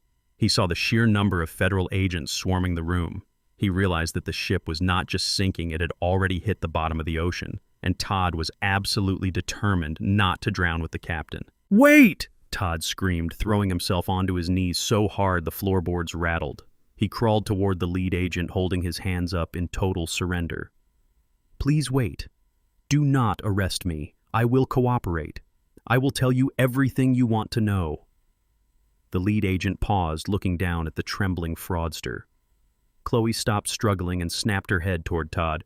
"Shut your mouth, Todd," she hissed, her eyes bulging with desperate fury. "Do not say a single word to them." "I am not taking the fall for you," Todd yelled back at her, his voice cracking with panic. He looked up at the agent, his chest heaving. "She paid me," Todd blurted out, pointing his cuffed hands toward Chloe. "She offered me $15,000 in cash to stamp those documents tonight. I have the text messages. I have the voice memos on my phone. She told me the old man was going to be knocked out on heavy sedatives. She orchestrated the entire thing. I will give you my phone right now. Just please put in a good word for me with the prosecutor." Chloe let out a sound like a wounded animal. She lunged forward, trying to break free from the agent's grip so she could attack Todd, but she was quickly pinned against the wall.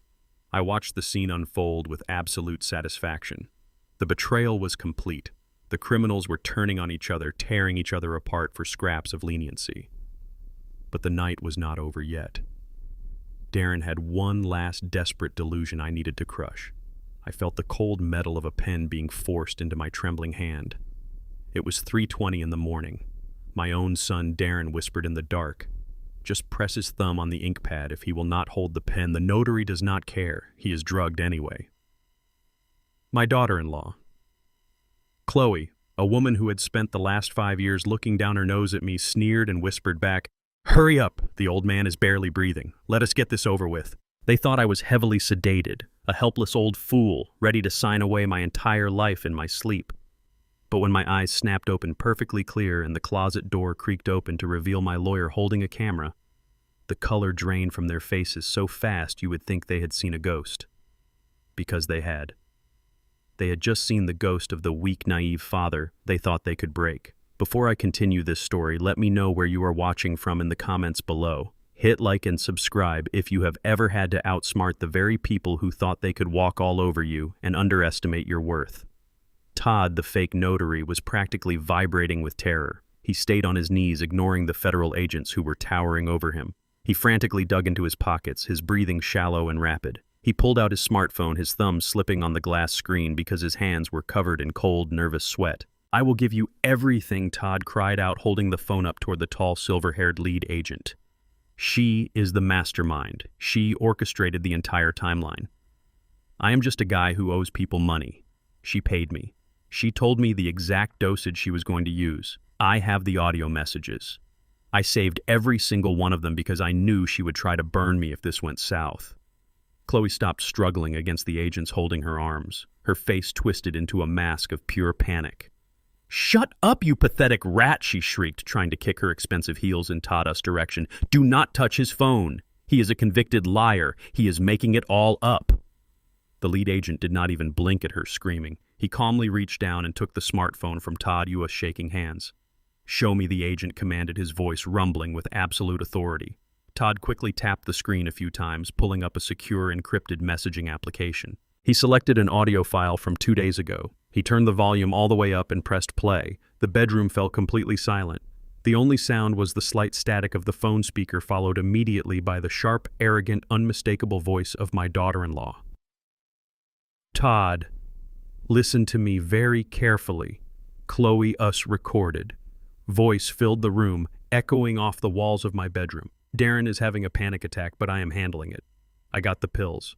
I am crushing them into his tea tomorrow night.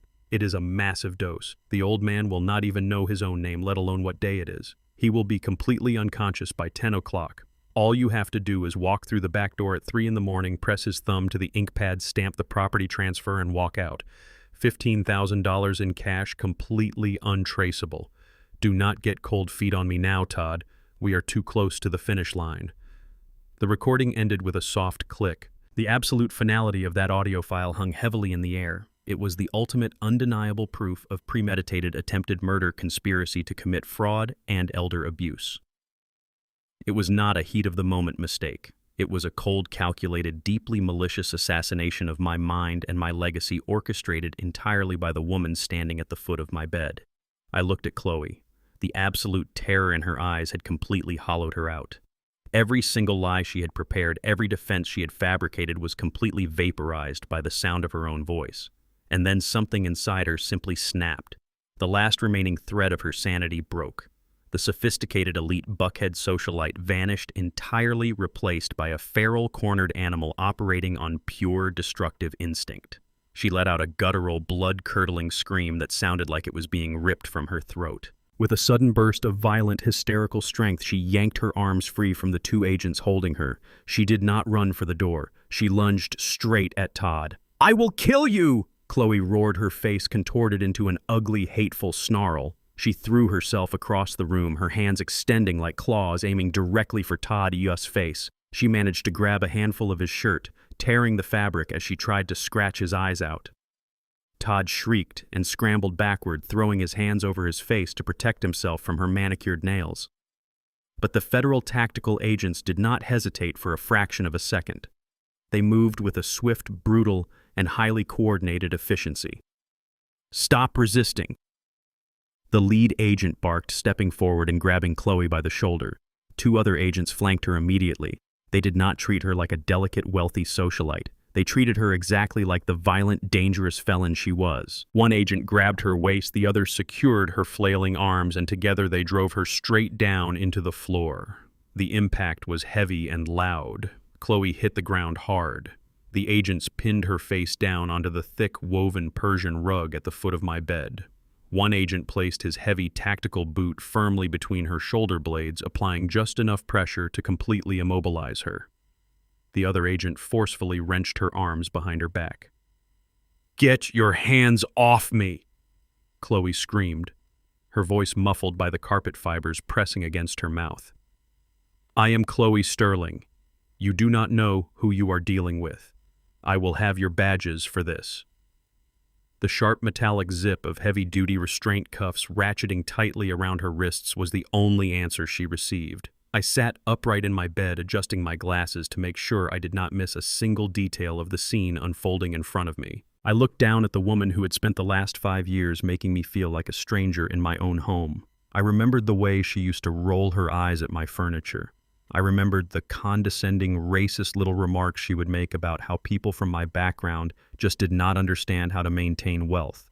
She thought she was inherently superior to me. She thought her skin color and her fake corporate status gave her the ultimate right to discard an old black man like a piece of broken machinery.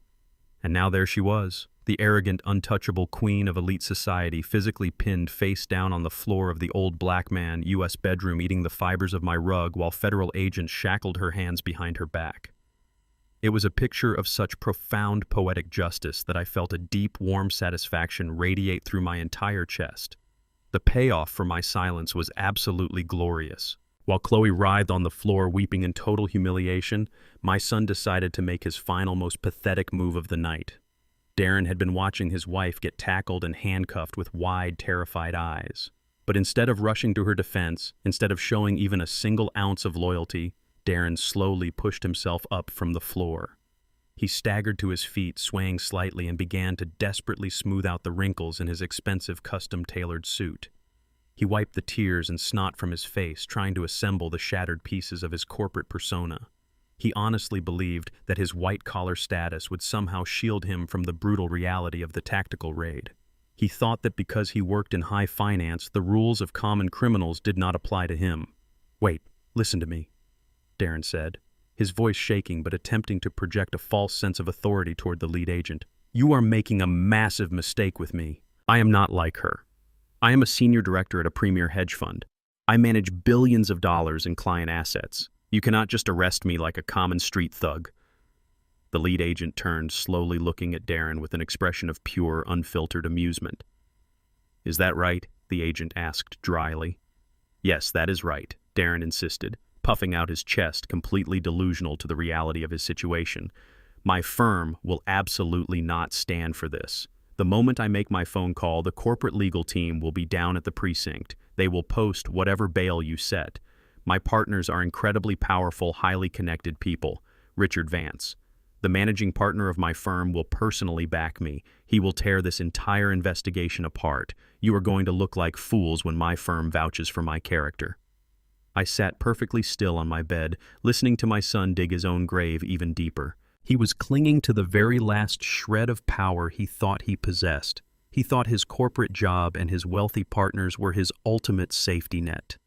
He actually believed that the firm he had just embezzled $500,000 from was going to send a team of lawyers to rescue him before breakfast. I looked at Desmond, who was still standing by the closet quietly recording the entire pathetic speech. Desmond caught my eye, and a slow, sharp smile spread across his face. We both knew exactly what was coming next. We both knew that Darren, us ultimate safety net, did not exist. I cleared my throat, the sound slicing through Darren, us arrogant rambling. I let him finish his desperate little speech, waiting until he felt completely confident in his corporate salvation. And then I prepared to deliver the final, most devastating blow of the entire night. I pushed the heavy comforter off my legs and slowly swung my feet over the edge of the mattress. I did not rush. I stood up, feeling the cold hardwood floor beneath my bare feet. At 73 years old, I might not have had the physical speed of my youth, but in that room, I was the absolute center of gravity.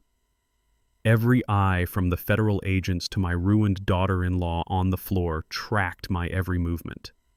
Darren watched me approach. His chest was still puffed out in that ridiculous artificial display of corporate bravado. He actually thought his little speech about his powerful partners and his billionaire firm had worked. As I stopped just inches from him, I saw a flicker of pathetic hope ignite in his bloodshot eyes. He thought I was getting out of bed to defend him. He thought the old man was finally going to step in and save his successful son from the big bad federal agents. I reached up slowly. My hands were perfectly steady. I took hold of the lapels of his custom-tailored suit jacket. I smoothed out the expensive fabric. I reached up to his silk tie, straightening the knot, and gently adjusted his collar, brushing away a speck of dust from his shoulder. It was a deeply paternal gesture, the exact same thing I used to do for him before he walked out the door for his high school prom or his first college interview. Darren let out a long, shuddering breath. He relaxed his shoulders. He thought he had won. He thought the blood tie had overpowered my logic. "Your partners," I said softly, keeping my hands resting lightly on his shoulders. "The incredibly powerful, highly connected men you think are going to send a fleet of corporate lawyers to pull you out of a federal holding cell." "Yes," Darren whispered, his voice desperate and eager. "Richard Vance and the board. They will handle this, Dad. They know my value. You just have to tell these agents to back off." I looked deeply into his eyes, searching for any trace of the boy I had raised. There was nothing left but greed and entitlement. You always loved bragging about your firm, Darren. I continued, my voice calm, rhythmic, and devastating. Ever since you got that senior director title, you never stopped reminding me that you worked in the most prestigious, expensive commercial building in all of Atlanta. That beautiful, towering structure of glass and steel right on Peachtree Street. You used to mock my house. You told Chloe that my neighborhood was a relic of the past while you spent your days looking down at the city from the 45th floor of modern luxury. Darren blinked, confusion starting to cloud his false confidence. Yes, the Peachtree building, he stammered. What does that have to do with anything? I dropped my hands from his shoulders. I took one single step back, severing the physical connection between us forever. Did you never stop to wonder who actually owns the land underneath that beautiful glass tower? I asked, my voice rising just enough to command the absolute attention of every single person in the room. You work in high finance, Darren. You understand assets. You understand real estate. But you were always too arrogant to look past the shiny glass windows to see who controlled the dirt it was built on. Darren stared at me. His jaw went slack. A new suffocating wave of realization began to crash over him, heavier and darker than anything he had felt all night. It is me, Darren, I stated, dropping the final crushing weight directly onto his chest. I own the land. I bought those commercial parcels 35 years ago through a blind trust when that entire block was nothing but empty lots and discounted urban property. I leased the land to the developers who built your shiny glass tower. Which means ultimately, I am the supreme landlord for every single corporate tenant inside that building, including your premier hedge fund. Darren let out a choked, wheezing sound. He stumbled backward, shaking his head side to side. No, he whispered. That is not possible. You are a retired auditor. I am a forensic accountant who knew exactly how to invest every single dollar I ever made. I corrected him sharply. And yesterday afternoon, right after your managing partner Richard Vance called me to tell me you stole $500,000 from his clients, I made a phone call of my own. I called Desmond, and Desmond called the Commercial Leasing Authority. Desmond stepped forward from the closet, smiling like a shark that had just finished a very satisfying meal. We exercised a highly specific morality and criminal liability clause hidden deep within the master lease agreement, Desmond explained smoothly. Because a senior director of the hedge fund committed a severe federal financial crime on the premises, the landlord retains the absolute right to terminate the commercial lease with extreme prejudice. I locked my eyes onto my son, making sure he felt the full, inescapable gravity of his total destruction. I revoked your firm U.S. commercial lease yesterday afternoon, Darren, I said, my voice echoing like a judge reading a death sentence. Richard Vance is not going to send a team of lawyers to bail you out of jail. Richard Vance is currently scrambling to figure out how to relocate a multi-billion-dollar hedge fund before my enforcement team locks the doors to his offices on Monday morning. You do not have a firm to protect you anymore. You do not have partners. You destroyed their business, and they are going to make sure you rot in a federal cell for the rest of your natural life. The last remaining thread holding Darren together finally snapped. His knees buckled completely. He collapsed onto the hardwood floor, landing right next to where his wife was currently pinned by the federal agents. He did not cry. He did not scream. He just stared blankly at the wall, his mind completely broken by the sheer, overwhelming magnitude of my financial dominance. He had tried to play chess with a man who owned the entire board. The lead federal agent stepped forward, pulling another pair of heavy steel handcuffs from his belt. He looked at me with a nod of deep, unspoken respect, then turned his attention to the broken man on the floor. Darren Sterling. The agent barked, his voice filling the room with the harsh, cold reality of the law. Stand up and put your hands behind your back. Darren did not resist. He moved like a mechanical doll whose batteries had completely drained. He slowly climbed to his feet and turned around, letting the agent aggressively wrench his arms behind his back. The sharp clicking sound of the metal cuffs locking into place around his wrists signaled the definitive end of his arrogant life. You have the right to remain silent. The agent began reciting the Miranda warning with practiced rapid-fire precision. Anything you say can and will be used against you in a court of law. You have the right to an attorney. If you cannot afford an attorney, one will be provided for you. The agent grabbed Darren by the shoulder, spinning him around to face the door. Another agent hauled Chloe up from the rug, dragging her to her feet. Her designer dress was completely ruined, her face smeared with tears, makeup, and carpet fibers. She looked absolutely feral, shooting pure venomous glares at her husband, blaming him for dragging her into a war they could never possibly win. The lead agent pulled a folded legal document from his tactical vest and began reading the official charges. The list was so incredibly long, it sounded like a grocery list for a career criminal. Darren and Chloe Sterling, you are both formally charged with first-degree conspiracy to commit wire fraud, the agent read aloud, his voice booming over their pathetic whimpering.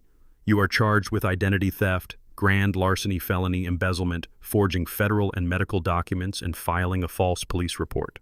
Furthermore, you are being charged under the state and federal statutes for the aggravated financial and physical abuse of an elderly person. I stood tall in my pajamas watching the two people who had plotted to erase me from the world being stripped of their freedom, their wealth, and their dignity. They had come into my room in the dead of night to lock me in a cage, and now they were the ones being dragged out in chains. Take them out of here, the lead agent commanded.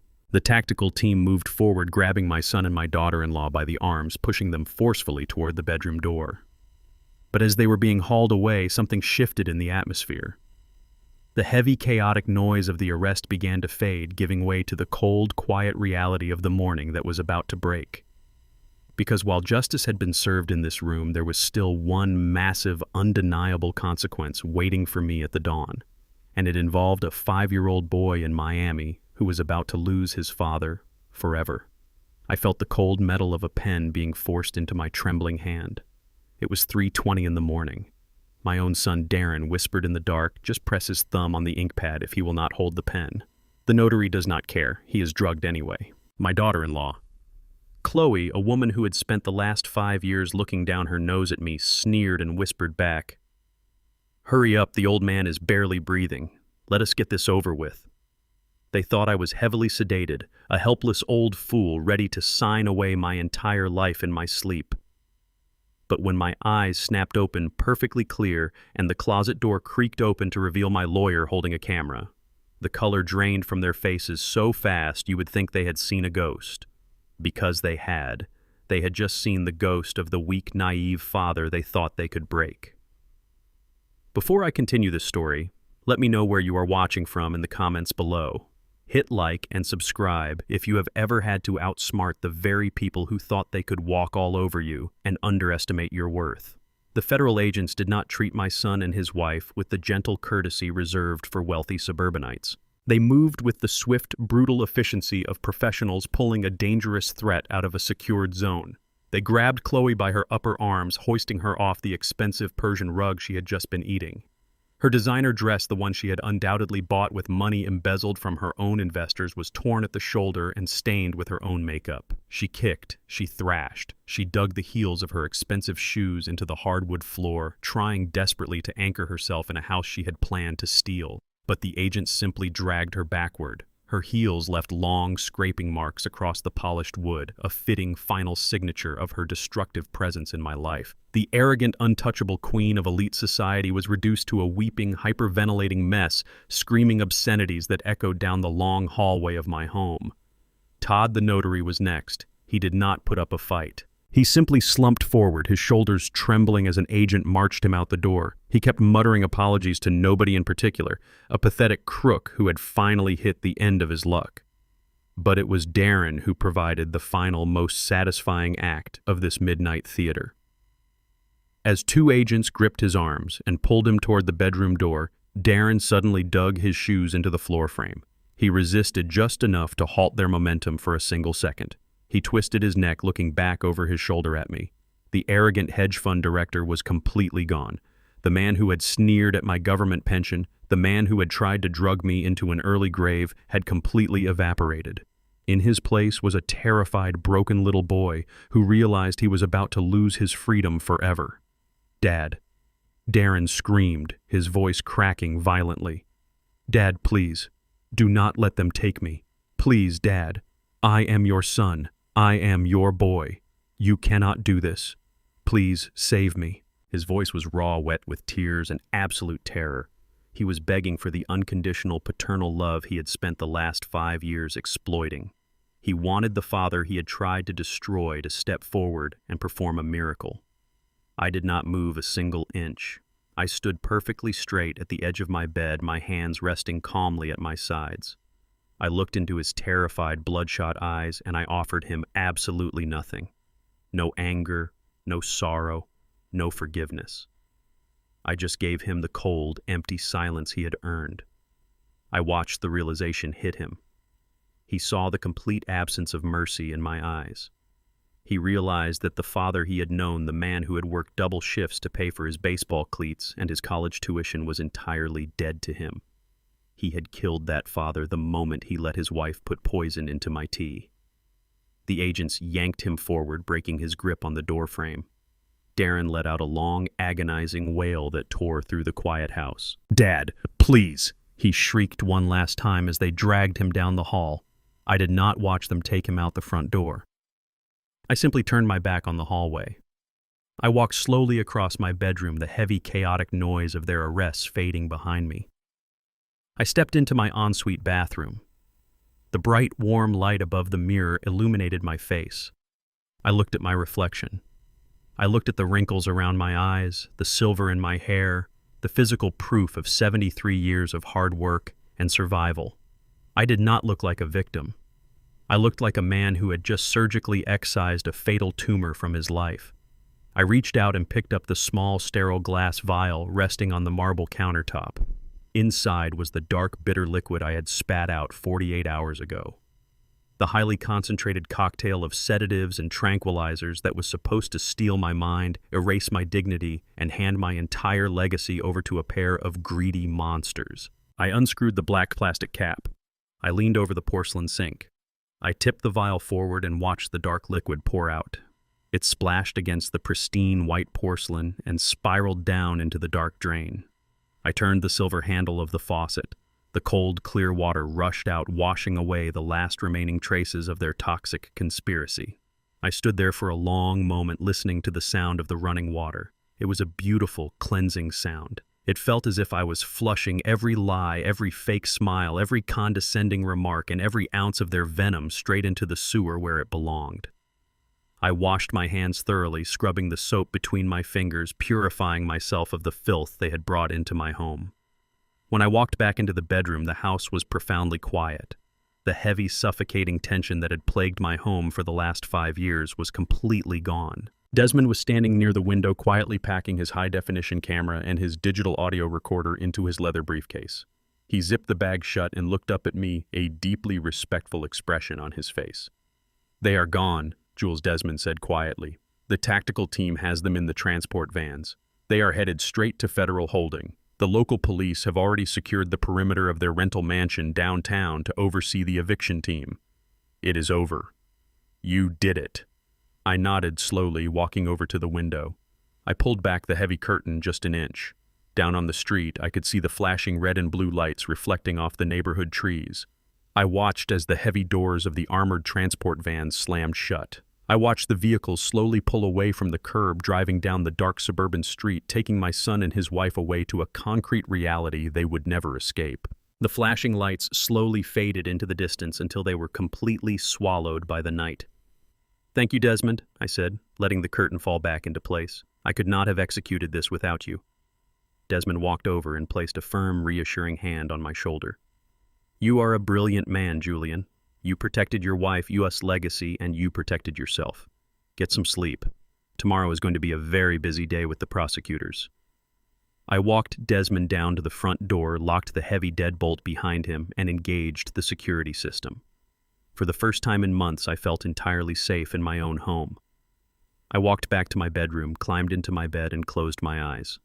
I slept deeply, soundly, and without a single nightmare. When I woke up, the bright golden light of the morning sun was streaming through the gaps in the curtains. I lay there for a moment, listening to the quiet house.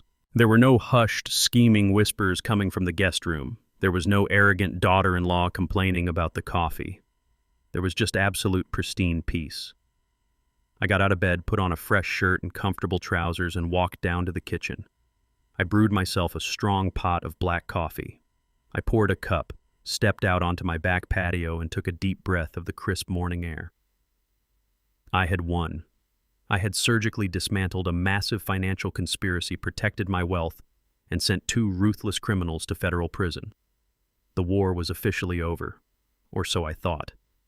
because just as I took my second sip of coffee, the sharp, sudden chime of my front doorbell echoed through the quiet house. I paused, frowning slightly. It was barely 8 o'clock in the morning. Desmond had told me the prosecutors would not contact us until noon. The police had no reason to return. I set my coffee mug down on the counter and walked slowly through the living room toward the front door. I looked through the small glass peephole, expecting to see a delivery driver or perhaps a confused neighbor wanting to ask about the police sirens from the night before. But it was not a neighbor, and it was not a delivery driver. Standing on my front porch was a young, exhausted-looking woman holding a small, worn-out travel suitcase. And standing right next to her, clutching her hand tightly, was a 5-year-old boy with bright, terrified eyes. Eyes that looked exactly like my late wife us. The secret from Miami had just arrived at my front door. The morning sun was already casting long, golden rays across the hardwood floors of my living room. The heavy, chaotic noise of the midnight police raid felt like a distant nightmare completely washed away by the crisp and clean daylight. Sitting across from me at the large kitchen island was my lawyer and oldest friend, Desmond. He had arrived back at my house at 7 o'clock sharp, carrying a fresh pot of coffee from a local bakery and a thick leather briefcase packed with the final legal documents we needed to sign. We were executing the absolute final phase of our financial lockdown. Every single asset, every commercial property, and every penny of the massive trust fund my late wife Vivian had left behind was being permanently sealed behind an impenetrable fortress of legal protections. Desmond was sliding crisp white pages across the marble counter, pointing to the signature lines. We were making absolutely certain that neither Darren nor Chloe could ever touch a single dime of my legacy, even if they somehow managed to secure a team of miracle-working defense attorneys. We were just finishing our second cup of strong black coffee when the sharp, sudden chime of the front doorbell echoed through the quiet house. I paused, setting my ceramic mug down on the counter. I looked at Desmond. He frowned, checking his gold wristwatch. It was barely 8 o'clock in the morning. The federal prosecutors were not scheduled to call us until noon, and the local police had absolutely no reason to return to the property. I walked slowly through the living room toward the front door. I leaned forward and looked through the small glass peephole, expecting to see a confused neighbor or perhaps a delivery driver. But it was not a neighbor. Standing on my front porch was a young, exhausted-looking woman. She was holding a small, worn-out fabric travel suitcase in one hand. With her other hand, she was tightly gripping the small fingers of a 5-year-old boy. I unlocked the heavy brass deadbolt and slowly pulled the door open. The woman flinched. She physically stepped backward, instinctively pulling the little boy behind her legs as if she expected me to strike her. She was absolutely terrified. Her eyes were red and severely swollen from hours of crying, and her hands were shivering despite the warm morning air. "Mr. Sterling?" she stammered, her voice cracking into a raw, desperate whisper. "I am so sorry to come to your home unannounced. I did not know where else to go." I recognized her immediately. Her name was Maria. I had met her 3 years ago in a quiet, discreet coffee shop in Miami when I first established the secret educational trust fund for her boy. But back then she had been guarded, defensive, and fiercely protective. Today she looked like a woman who had just watched her entire world collapse into absolute ruin. "Come inside, Maria," I said, keeping my voice gentle but undeniably firm. "You do not need to stand out on the porch." She hesitated for a fraction of a second, her eyes darting nervously around my pristine foyer, before she finally stepped over the threshold. The little boy peeked out from behind her knees. He had soft, curly hair and big, bright, incredibly observant eyes. As he looked up at me, my breath caught in my throat. I had seen pictures of him and I had met him briefly when he was an infant, but seeing him now standing in my hallway at 5 years old was a profound physical blow to my heart. He had the eyes of my late wife. He had the exact same deep, warm, intelligent eyes that Vivian used to look at me with. It was like looking at a living, breathing ghost from the happiest days of my life. Desmond walked into the foyer, his brilliant legal mind immediately assessing the situation. Maria looked at Desmond, and her panic visibly multiplied. "Please," she begged, tears spilling over her eyelashes and rolling down her pale cheeks. "I do not want any trouble. I woke up yesterday morning and tried to buy groceries for my son, but my debit card was declined. I checked my banking application and every single account was completely locked. The bank teller told me there was a massive federal freeze on all my assets because the money was tied to an active FBI investigation into severe wire fraud. Darren, U.S. child support payments, my emergency savings, everything is completely frozen. I could not even pay my rent." She began to sob, her shoulders shaking violently as the sheer weight of her desperation crushed her. Darren called me late last night from a federal holding cell. Maria wept, wiping her face with the back of her trembling hand. He was screaming like a madman. He told me he was going to prison for decades. He told me you knew everything, Mr. Sterling. He said you took all his money, you destroyed his career, and that he had absolutely nothing left to give me. I panicked. I bought a one-way bus ticket to Atlanta with the last $50 of physical cash I had in my kitchen drawer. I did not know who else to turn to. She was trembling violently now, fully aware of the sheer, terrifying power I held. She knew I was the man who had just surgically dismantled a wealthy hedge fund director and sent 2 people to a federal penitentiary before breakfast. She thought I was a ruthless, cold-blooded monster who was going to throw her and her innocent child out onto the street just to punish my treacherous son. She thought she was meaningless collateral damage in a war she had absolutely no part in. I looked down at the little boy. He was clinging tightly to his mother Yus's leg, watching me with quiet, cautious curiosity. He was the innocent byproduct of a deeply corrupt and cowardly man. He carried the blood of a traitor, but he also carried the sacred blood of my beautiful Vivian. I did not say a word at first. I slowly knelt down on the hardwood floor until I was exactly at eye level with the child. "Hello, young man," I said softly, making sure my voice held nothing but warmth. "What is your name?" The boy looked up at his weeping mother, silently seeking her permission to speak. Maria swallowed hard and gave him a tiny, hesitant nod. "My name is Leo." The boy whispered, his voice sweet, pure, and completely untainted by the massive financial crimes his father had committed. "Well, Leo," I replied, offering him a genuine, comforting smile. "My name is Julian. It is very nice to meet you. You have had a very long bus ride, have you not? Are you hungry?" Leo nodded slowly, his little hand reaching up to rub his stomach. I stood back up and looked directly at Maria. The absolute paralyzing terror in her eyes was beginning to crack, slowly replaced by a desperate, fragile hope. "Take off your coat, Maria," I instructed gently. "Desmond, please go to the kitchen and make a large plate of pancakes for our guests." Desmond smiled broadly, his stern legal persona melting away instantly. "Right away, Jules," he said, turning on his heel and heading straight for the kitchen pantry. I guided Maria into the living room and offered her a seat on the large, comfortable sofa. She sat down awkwardly, keeping Leo pulled tightly against her side. She looked around the quiet, pristine house, completely unable to reconcile the peaceful, elegant atmosphere with the terrifying, ruthless stories Darren had undoubtedly screamed at her over the phone. "Mr. Sterling," Maria began again, nervously twisting her hands together in her lap. "I do not want your money. I just need help getting the federal freeze lifted off my personal checking account so I can go back to Miami and take care of my son. Darren told me you were furious. He told me you were going to destroy anyone and everyone connected to him." I sat down in the heavy leather armchair directly across from them. I leaned forward, resting my elbows on my knees, making absolutely sure she heard every single word I was about to say with perfect clarity. "Maria," I said, my voice projecting a deep, unwavering calm that filled the entire room. "Darren is a pathological liar. He is a thief, a miserable coward, and a convicted fraudster. He told you I was going to destroy you because he wants you to be exactly as terrified and miserable as he is. But I am not Darren, and I do not punish innocent people for the sins of a corrupt, broken man." I watched her shoulders drop slightly as my words began to sink in. "The accounts you were using were frozen by the federal government because Darren was funding them with stolen money," I explained factually, leaving no room for misunderstanding. "He committed severe identity theft and wire fraud every single time he sent you a payment. That money is gone, Maria. It is permanently confiscated, and Darren is never coming back either. He is going to spend the next 2 decades in a federal penitentiary where he belongs." Maria let out a sharp gasp, burying her face in her hands. "What am I going to do?" she wept bitterly. "I have no job. I stayed home to raise Leo because Darren promised he would take care of us financially. We are going to be completely homeless." I watched her cry. I watched the profound devastation of a young mother who thought she had completely failed her only child. And then I looked at little Leo.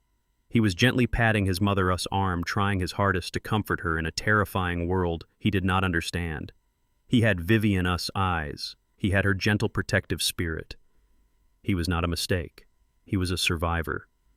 I reached into the pocket of my trousers and pulled out a heavy brass key. I leaned forward and placed it gently on the glass coffee table between us. Maria stopped crying. She lowered her hands and looked at the key in absolute confusion. 3 years ago, I said, my voice softening into a steady, deeply protective rhythm. I sat down with Desmond and established an irrevocable educational trust for Leo. But I did not stop there. I knew that Darren was building his entire life on a fragile house of cards, and I knew that one day that house was going to violently collapse and crush anyone standing too close to it. Maria stared at me, her red eyes wide, completely unable to process what I was saying.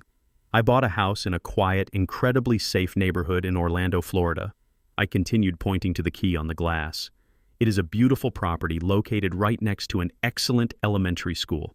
The house is completely paid off. The deed is fully secured in a blind trust that Darren has absolutely no legal access to. It is fully funded, fully furnished, and it belongs entirely to you and Leo. Maria gasped so loudly she choked on her own breath. She stared at the brass key on the table as if it were a glowing magical artifact. "No!" she whispered, her hands flying to her mouth. "Mr. Sterling, I cannot accept that. It is too much. You do not even really know me." "I do not need to know you, Maria," I replied, looking directly into Leo Yu's bright, observant eyes. "I know exactly who this boy is. He is my blood. He is my family. And in this house we protect our family. The real ones, not the parasites who try to poison us in our sleep." Desmond walked back into the living room carrying a large plate of warm pancakes and a tall glass of fresh orange juice. He set them down on the table in front of Leo, who immediately reached for the silver fork with a shy, hungry smile. "Eat up, little man," Desmond said kindly, stepping back to let the boy enjoy his meal. I leaned back in my leather armchair, watching the young mother and her child. The immediate terrifying crisis of their financial survival was officially solved. But a much deeper, vastly more complex question now hung heavily in the quiet room. I had utterly destroyed the boy-us father. I had sent my own son to federal prison and severed him from our lives forever. How was I going to explain that absolute destruction to this innocent child? How was I going to raise the flesh and blood of the man who had so deeply betrayed me without letting the sins of the father infect the future of the son? I watched Leo take a clumsy bite of his pancake. Sweet maple syrup smeared across his small chin.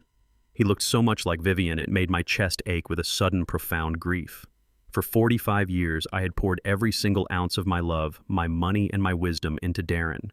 I had tried to build a man of honor. Instead, I built a parasite.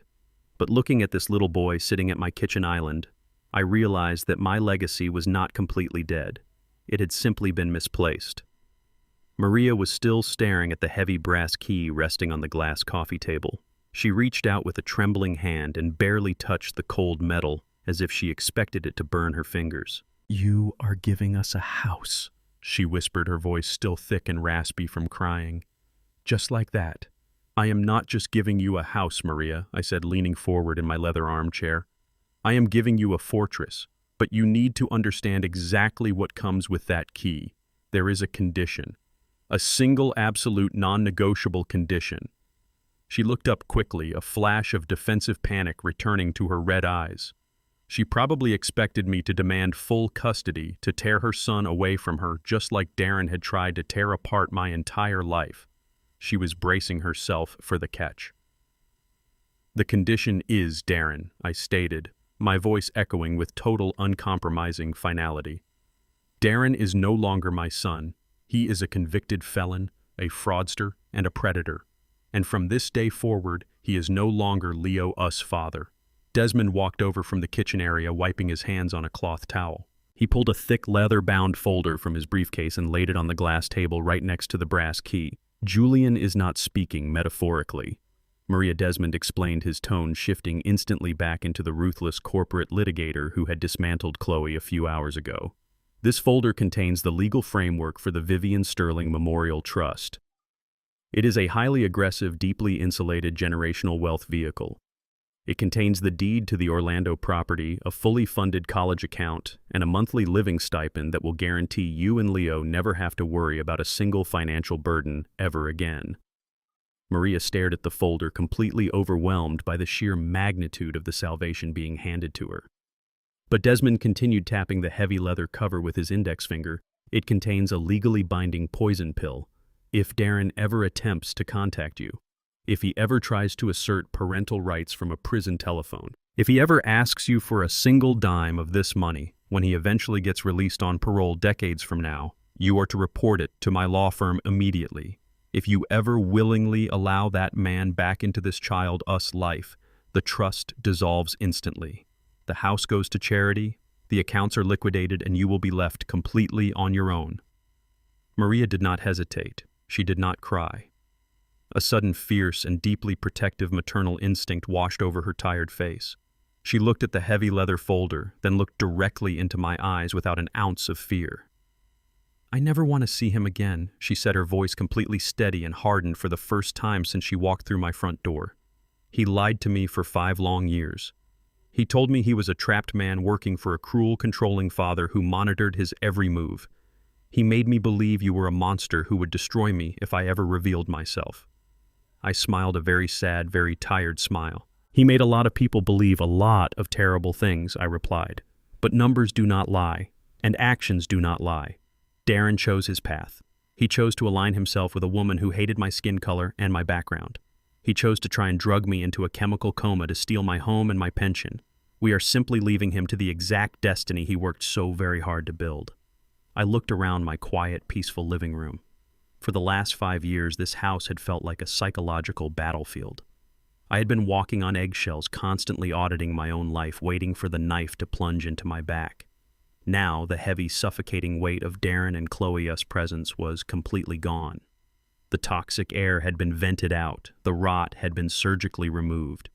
In the world of forensic accounting, when you find a corrupt subsidiary bleeding a parent company dry, you do not try to negotiate with it. You do not try to heal it with good intentions and blind faith. You sever it completely to save the host. I had just amputated my own son from our family tree. It was a brutal, agonizing procedure that would leave a scar for the rest of my life. But as I looked over at little Leo, I knew the tree was going to survive. It was going to grow stronger, healthier, and completely free of the disease that had almost brought it crashing down. I stood up from my armchair and walked slowly over to the kitchen island. Leo stopped chewing his pancake and looked up at me with those big, incredibly observant eyes. He wiped his sticky hands on his small denim jeans, looking a little intimidated by my height. "Do you like the pancakes, Leo?" I asked, keeping my voice low, warm, and entirely unthreatening. He nodded vigorously. "They are really good," he whispered, offering a tiny, shy smile. "My friend Desmond makes the best pancakes in the entire city of Atlanta," I told him, chuckling softly. "And if you and your mother would like, you can stay here in the guest room for a few days before you fly down to your new house in Florida. We have a very big backyard. You can run around as much as you want without anyone telling you to keep quiet." Leo looked over at his mother sitting on the sofa. Maria smiled at him. Tears were welling up in her eyes again, but this time they were tears of profound, overwhelming relief. She had spent the last 48 hours completely terrified that she and her son were going to end up sleeping on the street, and now she was being handed the keys to a secure, permanent future. She gave him a small, encouraging nod. Leo slid off the tall kitchen stool. He walked right up to me, wrapped his small arms tightly around my knees, and buried his face against my leg. "Thank you, Mr. Julian," he mumbled into the fabric of my trousers. I placed my large, weathered hand gently on the top of his curly head. A heavy, massive wave of emotion crashed into my chest, threatening to completely overwhelm the clinical forensic detachment I had maintained throughout this entire nightmare. I closed my eyes and breathed in the scent of maple syrup and innocent childhood. He was just a little boy. He knew nothing of wire fraud, forged documents, or midnight ambushes. He just knew that he was safe. "You do not have to call me Mr. Julian, little man," I whispered, my voice thick with a deep paternal emotion I had not felt since the day I buried my wife. "You can call me Grandpa." I opened my eyes and looked across the room at Desmond. My brilliant, ruthless lawyer gave me a slow, deeply respectful nod. The war was officially over. The long, dark night of betrayal, forgery, and attempted murder had finally broken into a bright, clear morning. I had lost a son to the insidious, corrupting power of greed and false society, but I had successfully secured my legacy. I had defended my dignity against people who thought I was too old to fight back, and most importantly, I had pulled my true family out of the dark, shameful shadows and brought them safely into the light. 6 months is a very interesting measure of time. In the world of forensic accounting, 6 months is exactly how long it takes to completely audit a corrupt corporation, dismantle its fraudulent infrastructure, and liquidate its assets. But in the federal justice system, 6 months is the exact amount of time it takes to break the human spirit. I walked through the heavy oak doors of the federal courthouse in downtown Atlanta. I was not wearing my cheap pajamas. I was not playing the role of the frail, forgetful old man. I was wearing a bespoke charcoal gray suit tailored specifically for my frame, paired with a crisp white shirt and a deep burgundy tie. I looked exactly like the man I truly was. A man who had built a quiet empire. A man who commanded respect without ever having to demand it. Desmond walked beside me carrying his signature leather briefcase, his face set in a mask of total professional satisfaction. We took our seats in the very first row of the courtroom, directly behind the prosecution table. The room was packed. The story of the wealthy Buckhead couple who tried to drug their elderly father and steal his estate had made local headlines for weeks. Reporters filled the back benches, their pens ready to capture the final chapter of this spectacular downfall. A heavy side door opened and the bailiffs led the defendants into the courtroom. I sat perfectly still and watched my son and my daughter-in-law shuffle toward the defense table. The physical transformation was absolutely staggering. They looked as if they had aged 10 years in the span of 180 days. Chloe was completely unrecognizable. The arrogant, pristine wellness entrepreneur who used to sneer at my furniture and mock my background was gone. Her blonde hair, once perfectly maintained by expensive salon treatments, was dull dark at the roots and tied back in a messy knot. Her skin was pale and drawn, stripped of her expensive cosmetics and luxury skincare. She was swimming inside an oversized bright orange prison jumpsuit. She looked exactly like what she was, a common desperate inmate. She kept her head down, staring at her shackled wrists, entirely unable to look at the gallery behind her. Darren was even worse. My son, the former senior director of a premier hedge fund, walked with his shoulders completely slumped. He had lost at least 20 pounds. The tailored suits he used to define his entire identity had been replaced by the exact same bright orange uniform as his wife. He shuffled his feet, his posture radiating total and absolute defeat. There was no arrogance left in him. There was no corporate bravado.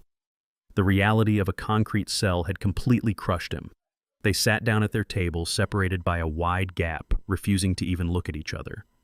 Their marriage had disintegrated the moment the FBI put them in separate interrogation rooms. According to Desmond, they had spent the last 6 months aggressively turning on one another, each trying to offer the federal prosecutors a better deal by throwing their spouse entirely under the bus. But the prosecutors did not need their deals. The evidence we had provided, from the high-definition video in my bedroom to the massive paper trail of financial fraud, was absolutely bulletproof. The judge entered the room. Everyone stood, and then a heavy silence fell over the courtroom as we all took our seats. The judge was a stern, uncompromising woman who had spent decades presiding over white-collar crimes. She adjusted her glasses and looked down at the two broken people sitting at the defense table. Her expression held absolutely no pity. She began to read the final summary of the case. Her voice echoed through the high ceilings, laying bare the absolute depravity of their actions. She detailed the embezzlement from the Pilates studio. She read the charges of identity theft and wire fraud concerning the secret credit cards used to fund the life in Miami. She brought up the forged commercial loan that Darren had secured using my late wife and her signature. And finally, she addressed the events of that fateful night in my bedroom.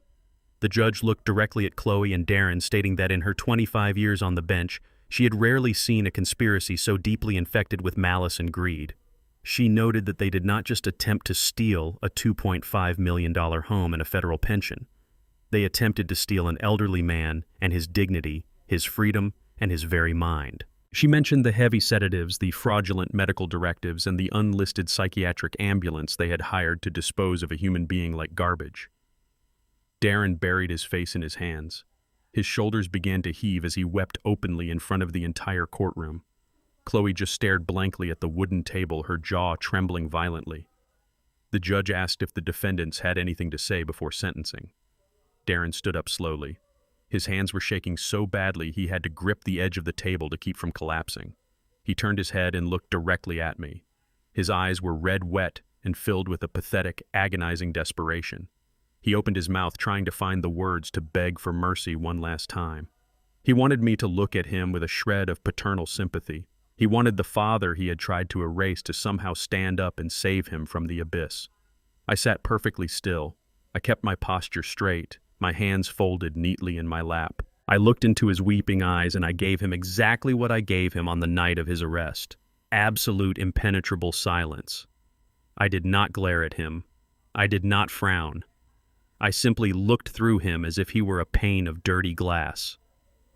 Darren choked on his own breath. He realized finally and completely that he was entirely alone in the world. He turned back to the judge and whispered that he was sorry, his voice cracking into a pathetic whimper before collapsing back into his chair. Chloe did not even bother to stand. She just kept her eyes glued to the table, completely paralyzed by her impending reality. The judge did not waste any more time. She brought her gavel down and began to read the final sentences. For her role in the corporate embezzlement, the wire fraud, the forged medical documents, and the conspiracy to commit elder abuse, the judge sentenced Chloe Sterling to 12 years in a federal penitentiary, followed by 5 years of supervised release and absolute financial restitution. Chloe let out a sharp, breathless gasp. She grabbed the edge of the table, her knuckles turning white as the reality of 12 years behind bars finally crushed the last remaining breath from her lungs. The woman who once thought she ruled high society was now nothing but a federal inmate number. Then the judge turned her attention to my son. For his extensive role in defrauding a federal trust, identity theft, grand larceny, forging his deceased mother and her signature, and conspiracy to commit aggravated elder abuse, the judge sentenced Darren Sterling to 15 years in a federal penitentiary without the possibility of early parole. Darren let out a sound that was barely human. It was a guttural wail of total destruction. He dropped his head onto the wooden table, weeping so loudly that the bailiffs had to step forward and place their hands on his shoulders to prepare him for transport. 15 years. He would be nearly 60 years old by the time he ever walked outside a prison wall again.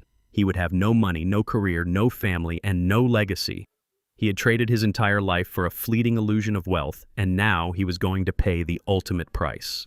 The judge struck her gavel one final time, officially closing the case.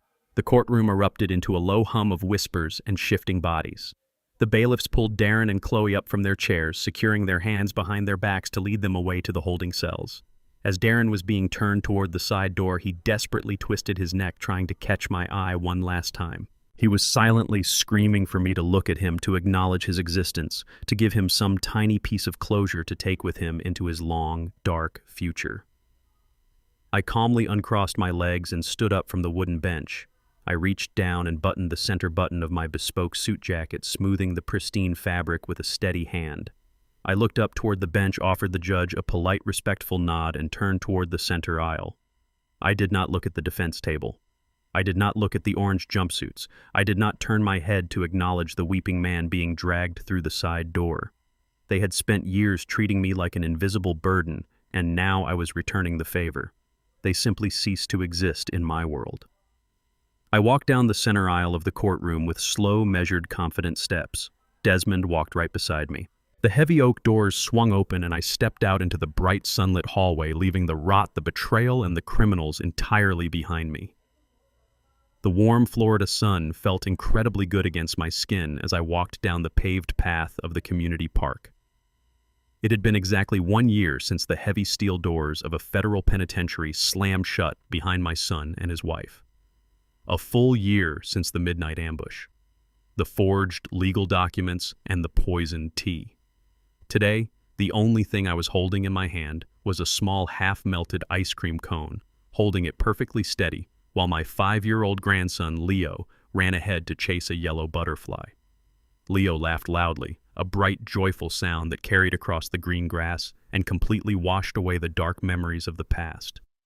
I watched him run, his curly hair bouncing in the wind, his eyes completely free of the dark, greedy shadows that had consumed his biological father. Maria, his mother, was sitting on a nearby wooden bench, reading a paperback book, looking completely at peace. The house I had bought for them here in Orlando was fully secured. The educational trust Desmond and I had set up was locked down tight, entirely insulated from any future claims. My legacy was finally safe. I had spent 40 years of my life tracking stolen money for the government, but the absolute greatest investment I ever made was redirecting my personal wealth to this innocent child. Sometimes in the quiet moments of the evening, I think back to that fateful night in my bedroom in Atlanta. I think about Darren pleading on the hardwood floor, crying hysterically, offering to throw his own wife to the wolves just to save his own miserable skin. I think about Chloe pinned to the rug by federal tactical agents, screaming about her ruined high society life while the realization of her total destruction finally set in. They had built an entire existence out of smoke and mirrors, convinced that they were the smartest people in the room. They looked at an aging black man and saw nothing but an easy target. They confused my quiet, disciplined life with weakness and stupidity. They thought wealth was all about designer clothes, expensive imported cars, and luxury fitness studios funded by embezzled cash. They never understood the fundamental truth that Vivian and I knew from the very beginning. Real wealth is the ability to sleep soundly at night knowing you owe nothing to anyone. Real power is the ability to dismantle your enemies without ever having to raise your voice. I did not need to scream or fight or stoop to their pathetic level of depravity. I simply gathered the undeniable evidence, let them step willingly into their own trap, and locked the heavy door right behind them. I formally retired my forensic accounting credentials for good shortly after the trial concluded. I sold the large empty house in Atlanta and bought a comfortable sunny place just 10 minutes away from Maria and Leo. My days are no longer filled with auditing fraudulent corporate financial records or watching my back in my own hallway. My days are now filled with teaching my grandson how to properly throw a baseball, reading him adventure stories before bed, and watching him grow into a man of honor. A man who will actually understand the true value of a hard-earned dollar and, vastly more importantly, the invaluable weight of personal integrity. As Leo ran back to me, wrapping his small, energetic arms around my knees, and looking up with the beautiful, familiar eyes of my late wife, Vivian, I knew with absolute certainty that I had made the right choice. I had amputated the diseased, rotting branch of my family tree so that this young, pure sapling could thrive in the open sunlight. It was the hardest, most brutal decision a father could ever make, but it was the absolute only way to survive. Blood makes you related, but loyalty makes you family. We often blind ourselves to the rot growing inside our own homes, hoping our unconditional love will cure their insatiable greed. It never does. When a parasite attaches itself to your life, you do not negotiate with it. You sever it cleanly. Age does not strip away your power. It sharpens your vision. I built my empire with sweat, and I protected it with silence. Never mistake an old man and his quiet patience for ignorance. Sometimes the most devastating trap you can set is simply letting them think they have won. If my story resonated with you today, please hit the like button and subscribe to the channel for more life stories. Have you ever had to cut a toxic family member out of your life to protect your own peace and dignity?